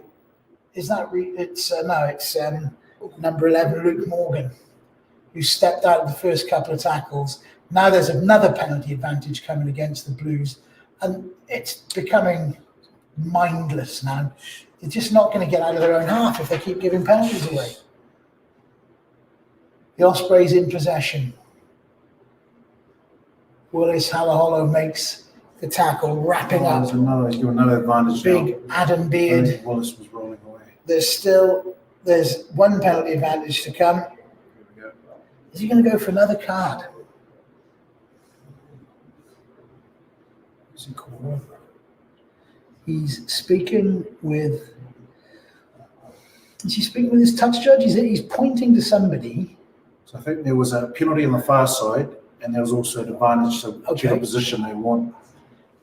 He's pointing to Luke Morgan. Like a double advantage, so they've taken the better field position.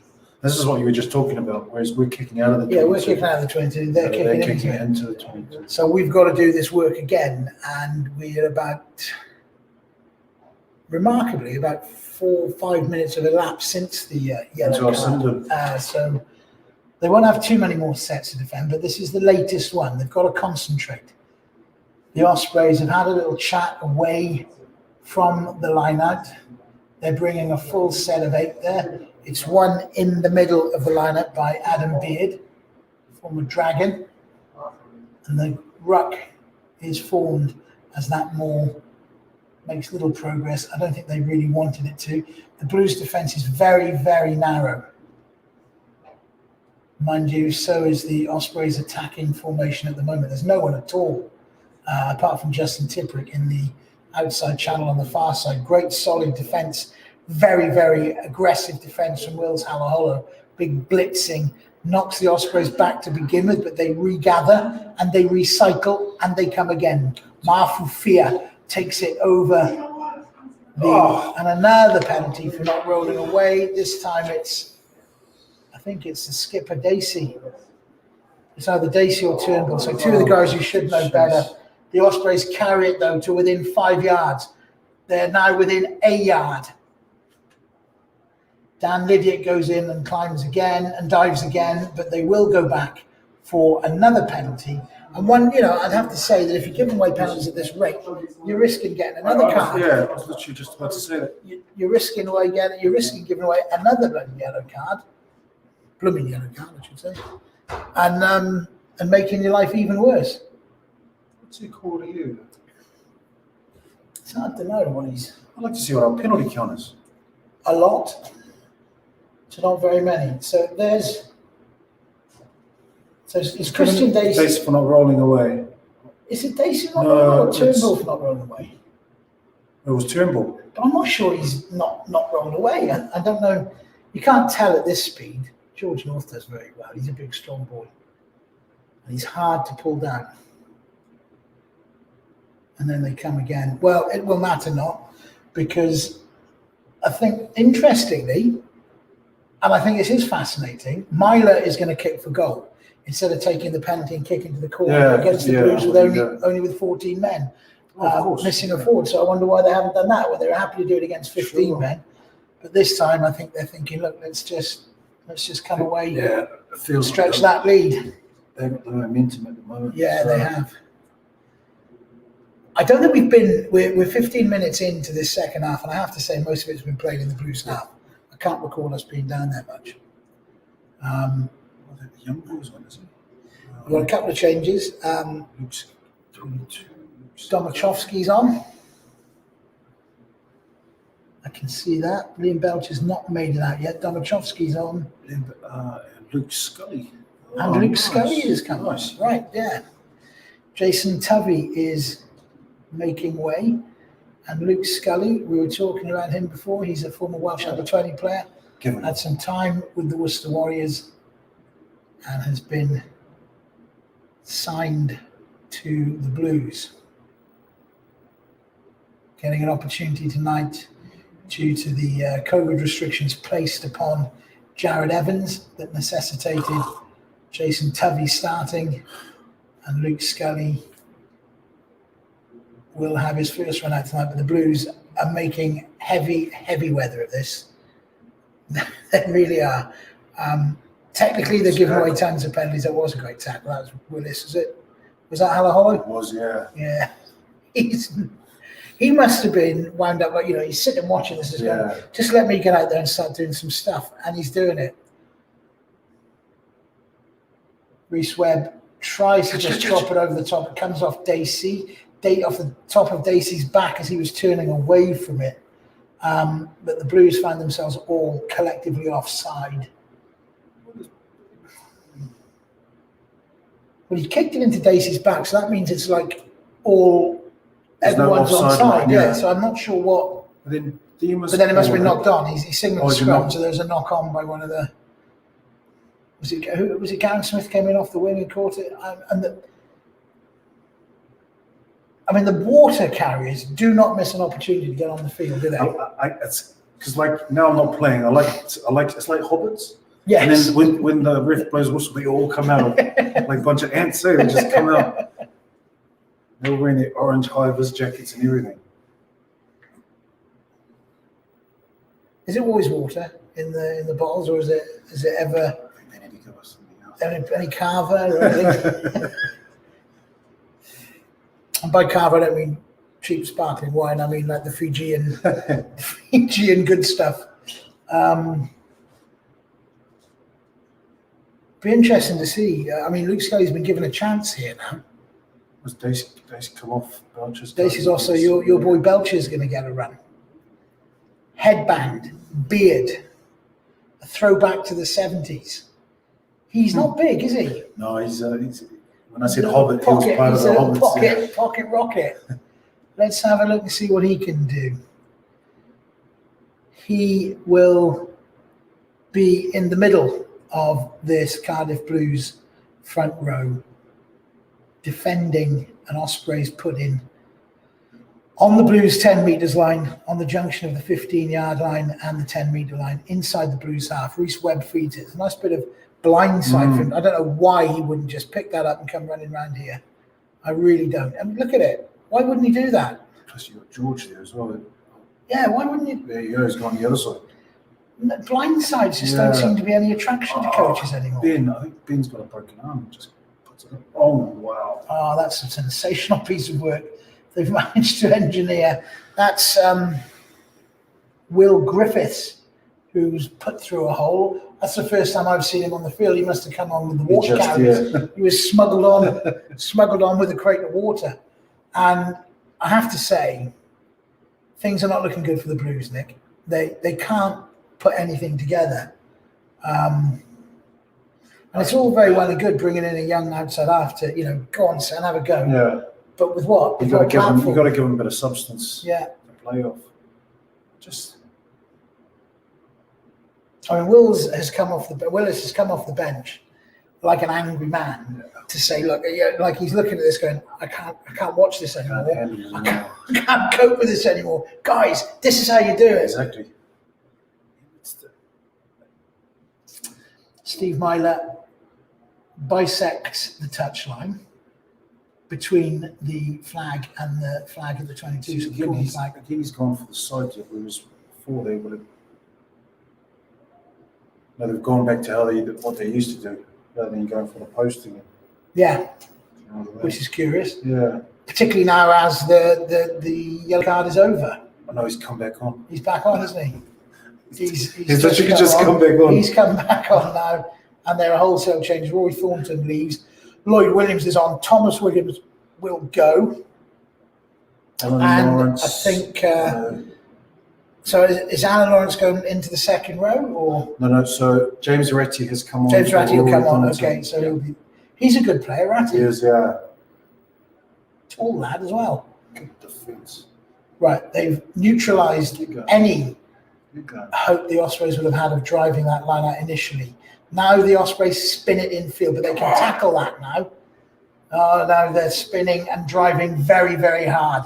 The Blues have given a penalty away by bringing that down illegally. I thought they negated it from the point of source. Now there's another red-yellow card. It is not. Is it Seb again? No. It can't be Seb again. Who is it? Dimitri Ahep. Wow. Just what you want. Your tight head sin bin for the last 10 minutes of 20 minutes ago, and you're going to play 10 minutes of it without your tight head. Oh dear me, Nick, this is not really fun to watch. The first one, I think it was okay up until half time. We've come out. Yeah. They really haven't been at the races this half. Just seems like the balls have gone into their shells for some reason. Such lack of discipline. How many penalties have we got? Maybe 10, I couldn't tell at you. least 10? I couldn't tell you. There's probably a match centre. I'll see if I can find. Given 2 yellows away, so it's got to be at least 10. I wouldn't be surprised if it's 15. And they've all been defensive penalties. There's often stats given out. There you go. 10-3 stats.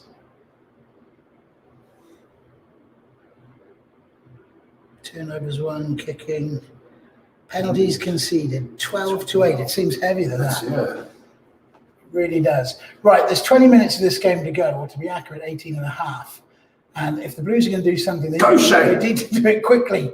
Come on. Actually, he's had a quiet game today. I was going to say, without wishing to be rude, I've not seen an awful lot of Shane Lewis-Hughes today. Get in there, boy. Willis Halaholo, he knows which way to go. That looked like a bit of a high tackle in my desperation to not one that I would consider to be a high tackle in normal times, but when I'm looking for something and you need something to happen. He's having a look, is he? No, the Ospreys got a few coming off the bench there. Oh, okay. Okay. So Scott Otton's gone. Ethan Phillips has been the hooker all through the game. Scott Otton, who I've been calling as the hooker, hasn't been playing. Good job no one's listening. Particularly not from the Otton family. Sorry. Take the line up. Because he's had a good game there, Ethan Phillips. Yeah. The guy I've been calling Scott Otton all game. He's played really well. He's one of the try scorers. He was the try scorer. He is the try scorer. Yeah, he is. Yeah. Put him in. Oh, dear Lord. This is why the Beeb don't want me anymore. Steely would never make this error. Player identification. It's hard, mind. It's hard when you haven't got your glasses. Well, you have got your glasses, but everything's miles away and there's little dots in your outline. Anyway, enough of the excuses. The Blues are trying to... I mean, they're only... What are they? You know, they're 14 points. 14 points down. Josh Turnbull has the ball. Somehow it's ended up in his hand from a wayward kick from his teammate Willis Halaholo. That's made it out to Willis. He's popped it off inside to fellow replacement Lloyd Williams, but it's going to come back for a knock-on, and the Blues just cannot catch a break. No, they can't. Both of the Ospreys tries have come from the driving wall. Cardiff Blues are playing with a man light because of the sin bin, and Scott Andrews is going to come on and save the day. So is Scott coming on? Bubba's come on because Dean has gone off. Yeah, okay. You know, and then Alan's have to get. So Alan Lawrence has to go off, so you need to have a tight. Well, yeah. Scott Andrews come on to play tight head. Oh dear. Very, very complex. It is. Jeez. Seems a bit easier when you're on the pitch. Yeah. Just.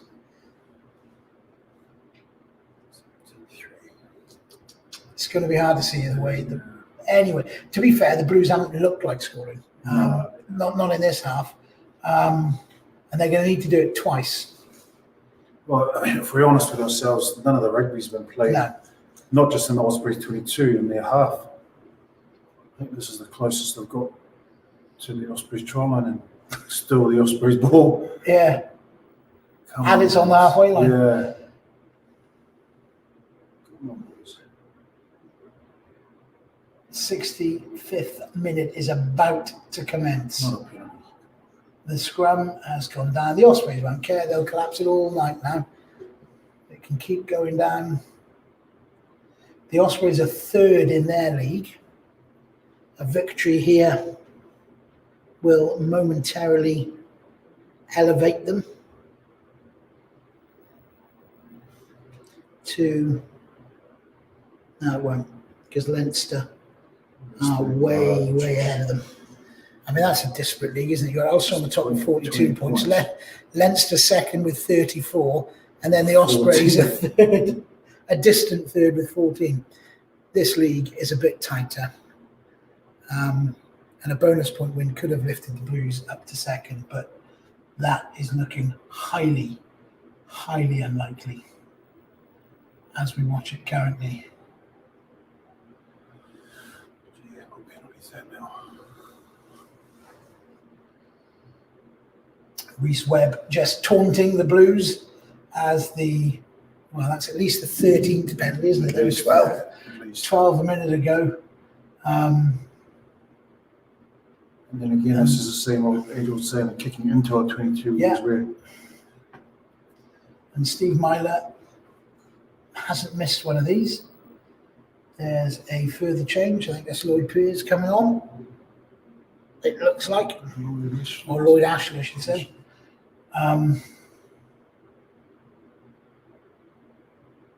So more fresh legs for the Ospreys. The Blues line themselves up on the 22, shaking their heads, trying to find something.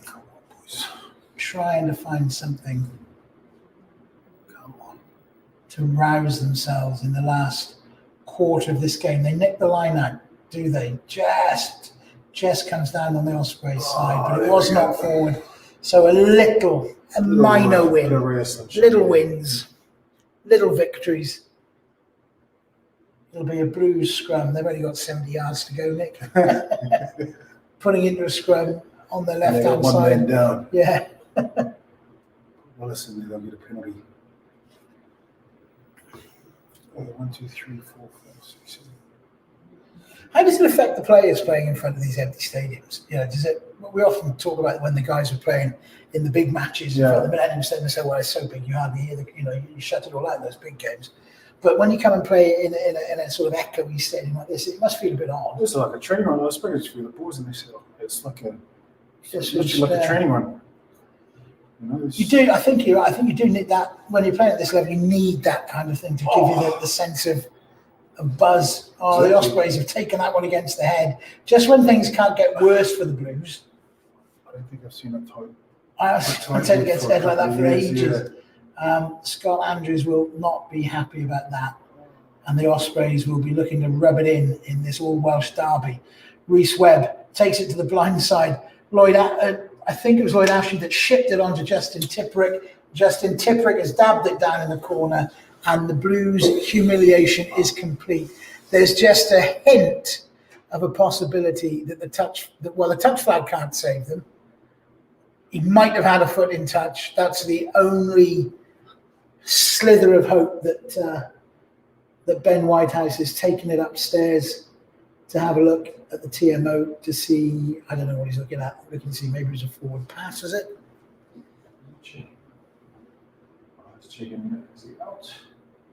That looked a bit forward, if I'm honest. I'm biased. It's okay. He's got his knee in touch. Oh, he's out. I think he's out. And I think it's all down to Big Josh. I think Big Josh puts him in. So everything's okay there.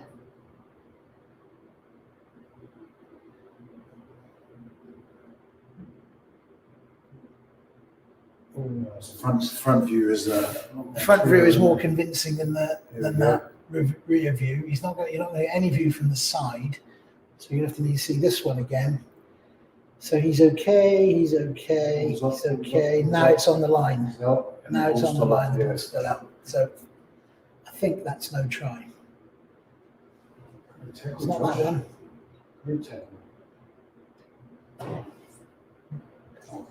He's going to yellow card Josh Adams for a high tackle, is he? Sorry, we can't have that, Josh. Was he playing an advantage there? Probably. Yeah, it's on. It was on the balance of play. Yeah.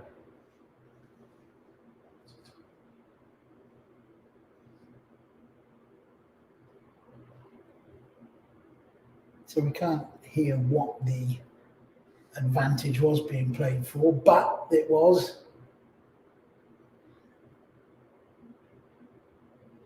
And there will be a scrum. A scrum, yeah. And it Let's will come off be that off the tight head. I haven't seen one of those in at least 2-3 years. No. I think it was Will Griffiths that threw the pass. He's a lump, isn't he? Big Will Griffiths. I mean, think how many tries in history have been awarded that actually weren't tries because of that. Yeah. How the record book might look different if they weren't. Right. Come on, boys. Blues feed the scrum. No problems winning it. Very solid. Very solid scrum. The Blues are man down. They're getting driven. They held the initial shove. Now they've got a penalty coming against them. Justin Tippett flicks it up, but they'll go back and they'll reset it again. If they've got any sense, they can just eat up the clock. And it's inevitable. Either a penalty try will be coming or further penalties will be coming and further cards will be coming. So I've got a feeling here, if he blows a penalty up, if he blows another penalty here, it's going to be probably going to have a yellow card. And do you know what? I don't mind that. I think if that's the purpose of yellow cards, they're meant to be a disincentive to cynical. Wouldn't it, if he was to give Bubba a yellow, would that not be an automatic penalty try? Could be. Yeah. Giving him out like free candy tonight. Yeah. But to be fair, the Blues have put themselves under huge pressure. They've been the architects of their own demise. Lloyd Williams with his hand on Rhys Webb's back. Stay down. Stay down. The Ospreys drive comes. The Blues wheel it infield. This time, the penalty is for wheeling, not collapsing. It is another yellow card.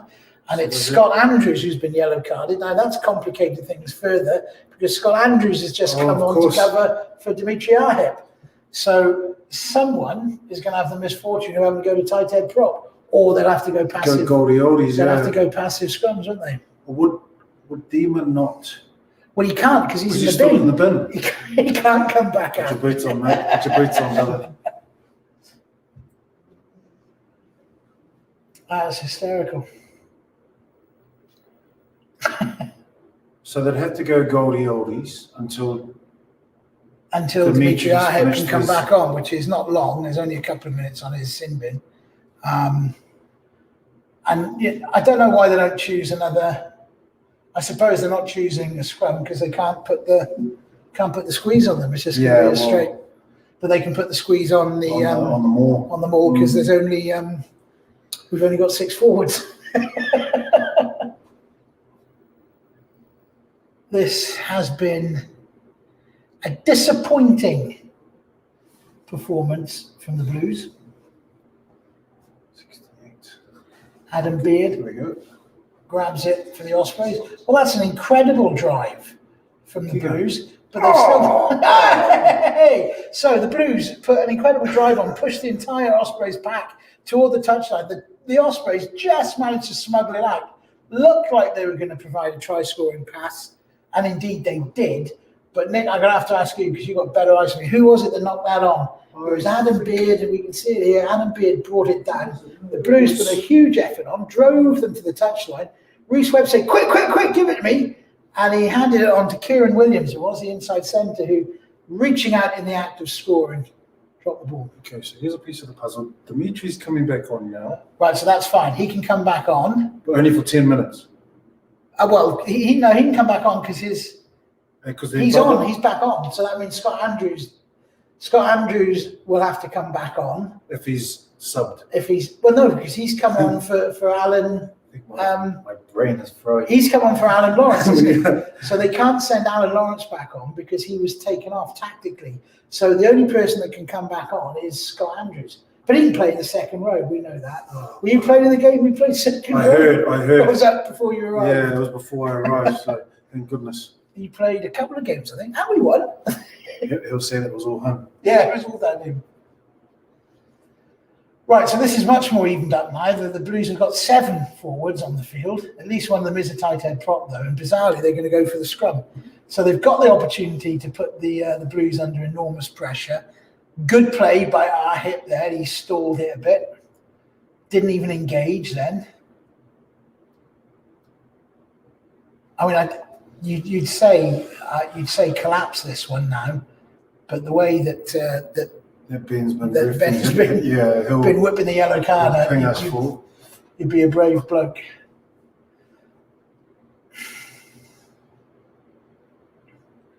So This will literally have to be in and out. yeah, they got to get channel 1. Oh, Free kick. wow. What for this time? Feeding, foot up, early engage. What are you doing for us? That's awesome. Another line out, another scrum. We'll have another scrum, please, ref. Yeah, I was about to say. I mean, it really doesn't matter from the Ospreys' point of view whether they score or not, does it? You know, they're in the right part of the Of ground. course, yeah, they can't. They're leading by 14 points, so it's going to take more than 2 converted tries to lose it.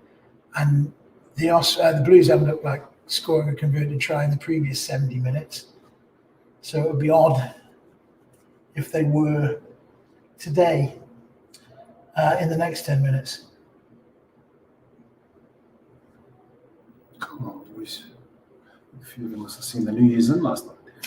You get the feeling they did. Come on, lads.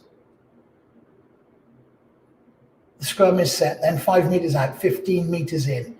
Rhys Webb has not left the field of play. That gives you an indication of just how valuable he is to the Ospreys. They do have Ruben Morgan-Williams available. Is Willis now packing down at 8?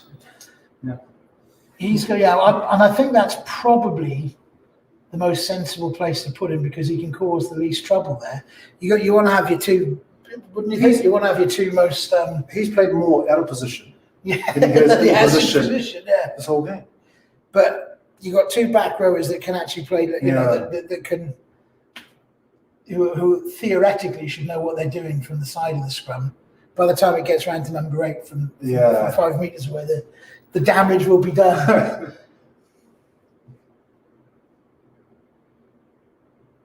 So Turnbull's packing down at 7. You're right, and I can't even remember who's come on now. So because Alan Lawrence was on from the start, so it'd be Ben Murphy. Is Deema's come on still. Alan is still off because of Bubba. right? That's okay. So they still have 7, but Willis is making up the 8 with his 20 kgs. He's done a good job with it.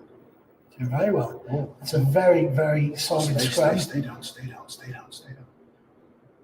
And now it's spun round. Don't pay. Now it's going to be a penalty. Nice. I think they should keep Willis there at 8 They for should. next week. 2 scrums, 2 penalties. Well done, Willis. Well, it's not going to be enough, I don't think, to salvage the game, but at least it'll give them some respite in this game in the context of the last 10 minutes. But, you know, it's a little victory in a disappointing game. Yeah, I never like to bag anyone. I just find, I know we still got 5 minutes or so, but I just find it hard to see what positives we've had from this last 74 minutes. Not many. We genuinely haven't. I'd love to see the possession. That was quite a helpful little. In the second half, anyway. I'd like to see our time in the 22. That's the one. I don't remember the last time the boys were in there. Penalties conceded are now 17-9, so that's 2-1. There's been a lot of kicking. Turnovers 5-3. That's not really that helpful. Territory 63-37. I think that's been the killer that But was. I don't think that really tells the story, does it? You know that. I think it seems more than 63. I thought it would have been almost. I thought it was more than that. Yeah, 75-24. But I mean, I think in the second half, especially, Particularly in the all the second games half, been played down this it season. has. What type of coach is John Longville? What is he? Is he a cerebral guy? Is he a thinker, or is he a blood and thunder guy? It must be hard for him to sort of keep picking the guys up after these types of flat performances. Yeah. How many times can you keep sort of?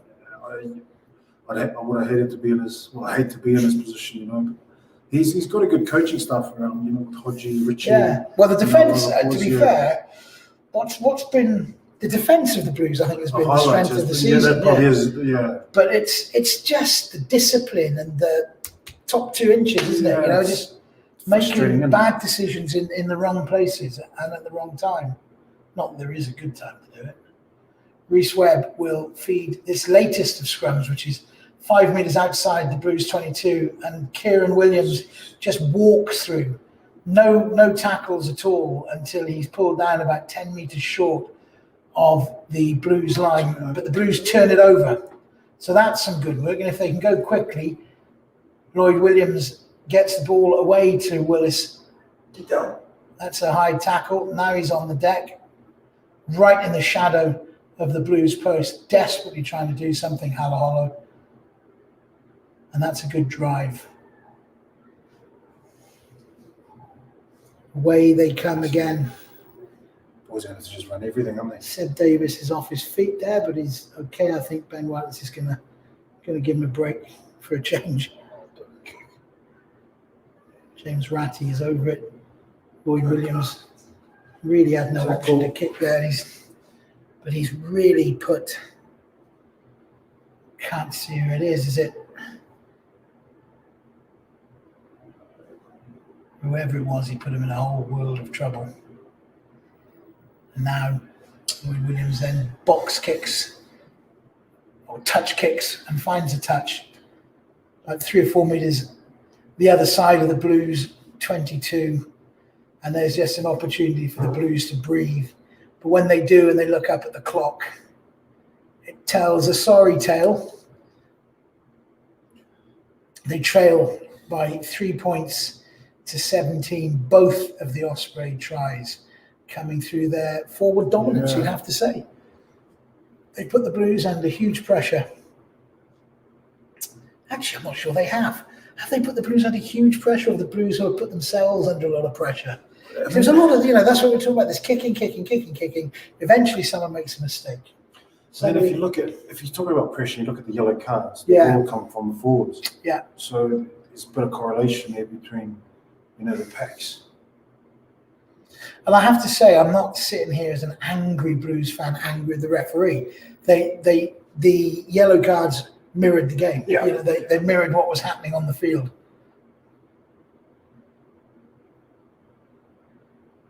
Clock has stopped. There's 76 minutes, 36 seconds that have elapsed. So just 3 minutes and 20 seconds now to go as it restarts. The Ospreys win the line out. They won't have any great ambition here. Maybe they'll wheel it towards the touchline. Maybe they'll crab it back in field again. They'll be happy for it to just stay there, meandering towards the Blues line. Now Reece Webb fires it in field. This time it is to Scott Otten, who, according to that, actually, it is Williams, the centre. And the Blues give away their 428th penalty of the game. 29. There's so many penalties. That is now, I'll refresh the match centre. We're ahead of it. There was 17 a minute ago. So what happens now then? When do you have the players meeting, when you sit and you watch this back? And do you watch the whole game back, or do they just break it down into the ball in play time? Yeah, everything's different. I think there's got to be a time where you've got to get the whole team in and everyone just looks at the same screen, because when it becomes a reoccurring thing, how do you address it? And it probably seems the only way to. You've got to have boys calling each other out. That's the only way you're going to learn. Can't be too nicey. Please don't score. It's another driving line out. The Blues holding it up for now. Josh Turnbull seems to be doing most of it. Seb Davis, he's kept going. He's having a crack, but the Ospreys are moving inexorably toward the try line. Ben Whitehouse is in position. If they can get over the line and get it down, which they can't, it has come down. And it's a Blues scrum, so they held it up. Well done. Credit where it's due. So we'll have a scrum, and that will be just about the end of it, I would think. Yeah. Whitehouse is calling on with a degree of urgency. I'm encouraged. I'm always encouraged when you see the player moving, particularly if they're... it just, it means that. I think it is a Corey.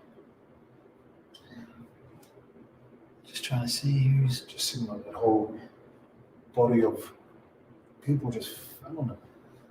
No, Is it Corey doing it? no, Domachowski's there wearing 17.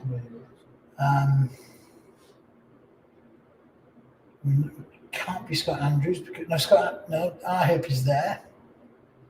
It's one of the forwards, isn't it? Is it one of At the the, moment, isn't it? Yellow card. Yeah. We've got no hope of seeing who it is. I certainly can't look for this range with my bad eyes. Tim Belcher is there as well. So is it Chris? No, Dacey's not on, is he? So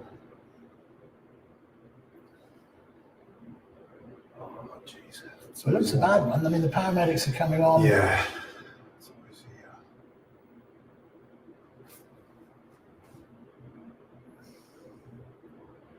It's a lower limb. It's just not what you want in the 79th minute of the New Year's Day game. Garrett. It's Garrett. Is it Gareth Smith? Yeah, I just wanted to know how he got in there. How did he get in there? What's he doing in there? Here's Gareth Smith, is it? Garrett.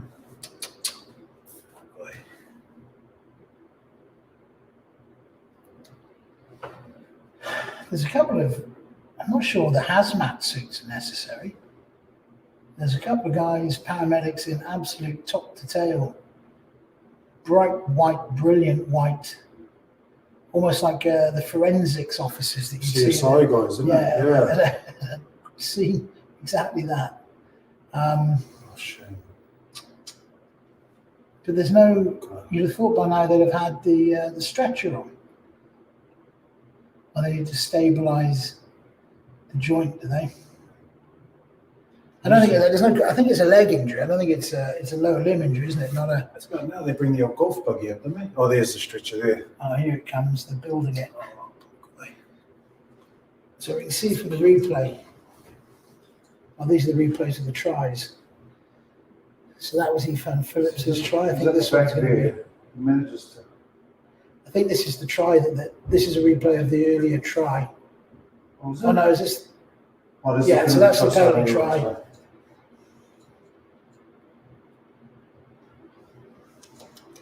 And then this is the.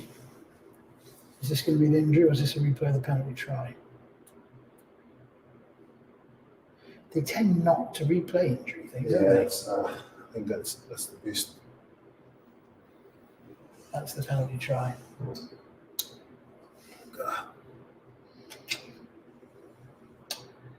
So the list of injuries for the Blues gets longer and longer, doesn't it?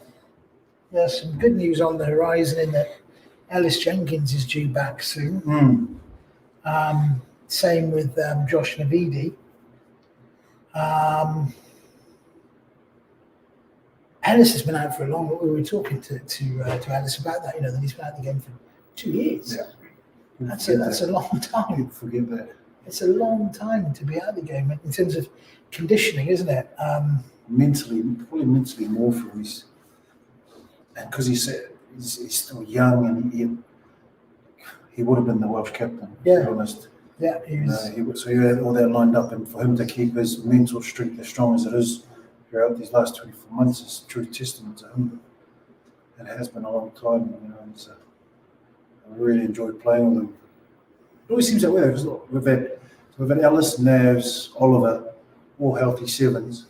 So we've gone from that to no healthy sevens, So we're setting up. So they've put one of the stretches away. The wheelie one has been brought out, and he is sitting up. He's not looking at all comfortable.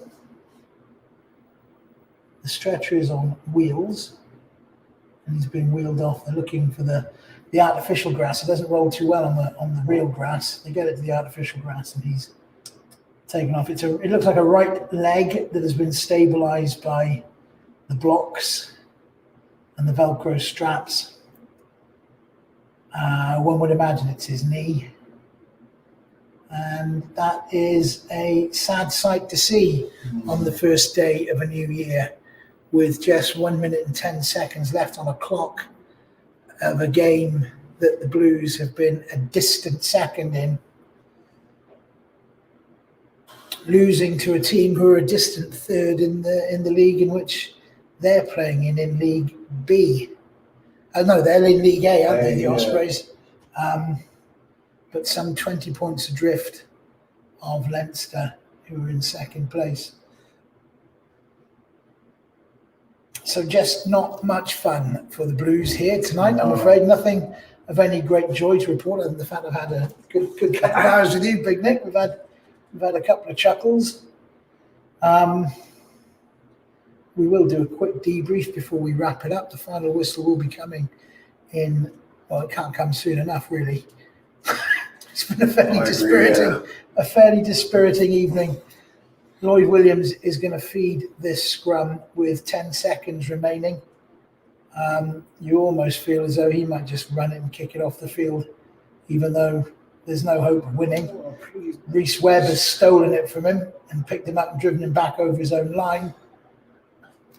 And it's just an absolute shambles from just get it and kick it off and let Ben Whitehouse bring down the curtain on it. That's it.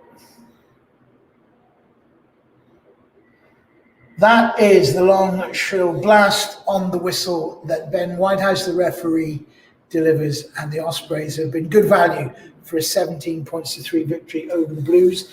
2 tries, one from Ifan Phillips from a driving maul, the other a penalty try in the second half from the driving maul. We've talked about the stats, we've talked about the disappointment. Just a bad start to the year for the Blues, Nick. Yeah, extremely good. I'm actually, you look quite traumatised. I feel revolted as well. You know, this is where the physicality, like I said at the top of the program, and there was, I think, an every aspect the boys beat in there. And, you know, it's always sad to see someone get carried off. And, yeah, and there wasn't a. There's no good news. I can't think literally. Yeah. There's not one aspect of the game you can say, well, that went well. Defence, I suppose, you could say that they, you know, that in terms of defending regimented routine play that the Blues didn't look at, but it's the error rate, it's the lack of consistency and discipline, and putting yourselves in under pressure through poor decision makings and errors. I think, like, from my point of view, because I know what the boys are, what they're capable of. I mean, there hasn't been any changes, probably apart from myself. They went there last year, you know, and to see, you know, it's the boys. This is not what. Is there no way you can get back? Oh, trust me. When it's cold out there, this is the last thing I want to do. So what you're saying is, if you were playing again, it wouldn't be happening. I just don't see. No, it's been bitterly disappointing. I mean, geez, just, you know, 2020 was such a desperately disappointing year. You just wanted to have something, to start the new year. Yeah. But it's not happened. The live stream coverage brought to you by the Blues today has been rather disappointing. The opportunity to go second in Group B has unfortunately been missed. I will bid you all good evening on behalf of the Blues, on behalf of Aspen White Wales, and of course Uber Eats. We love Uber Eats. Well, I do more than most. Myself and Big Nick, it's been an absolute joy. Thank you. We will catch you all again. The Scarlets game is the next one we've got coming up on my birthday, if you want to send anything in. All right. Thank you very much. See you later.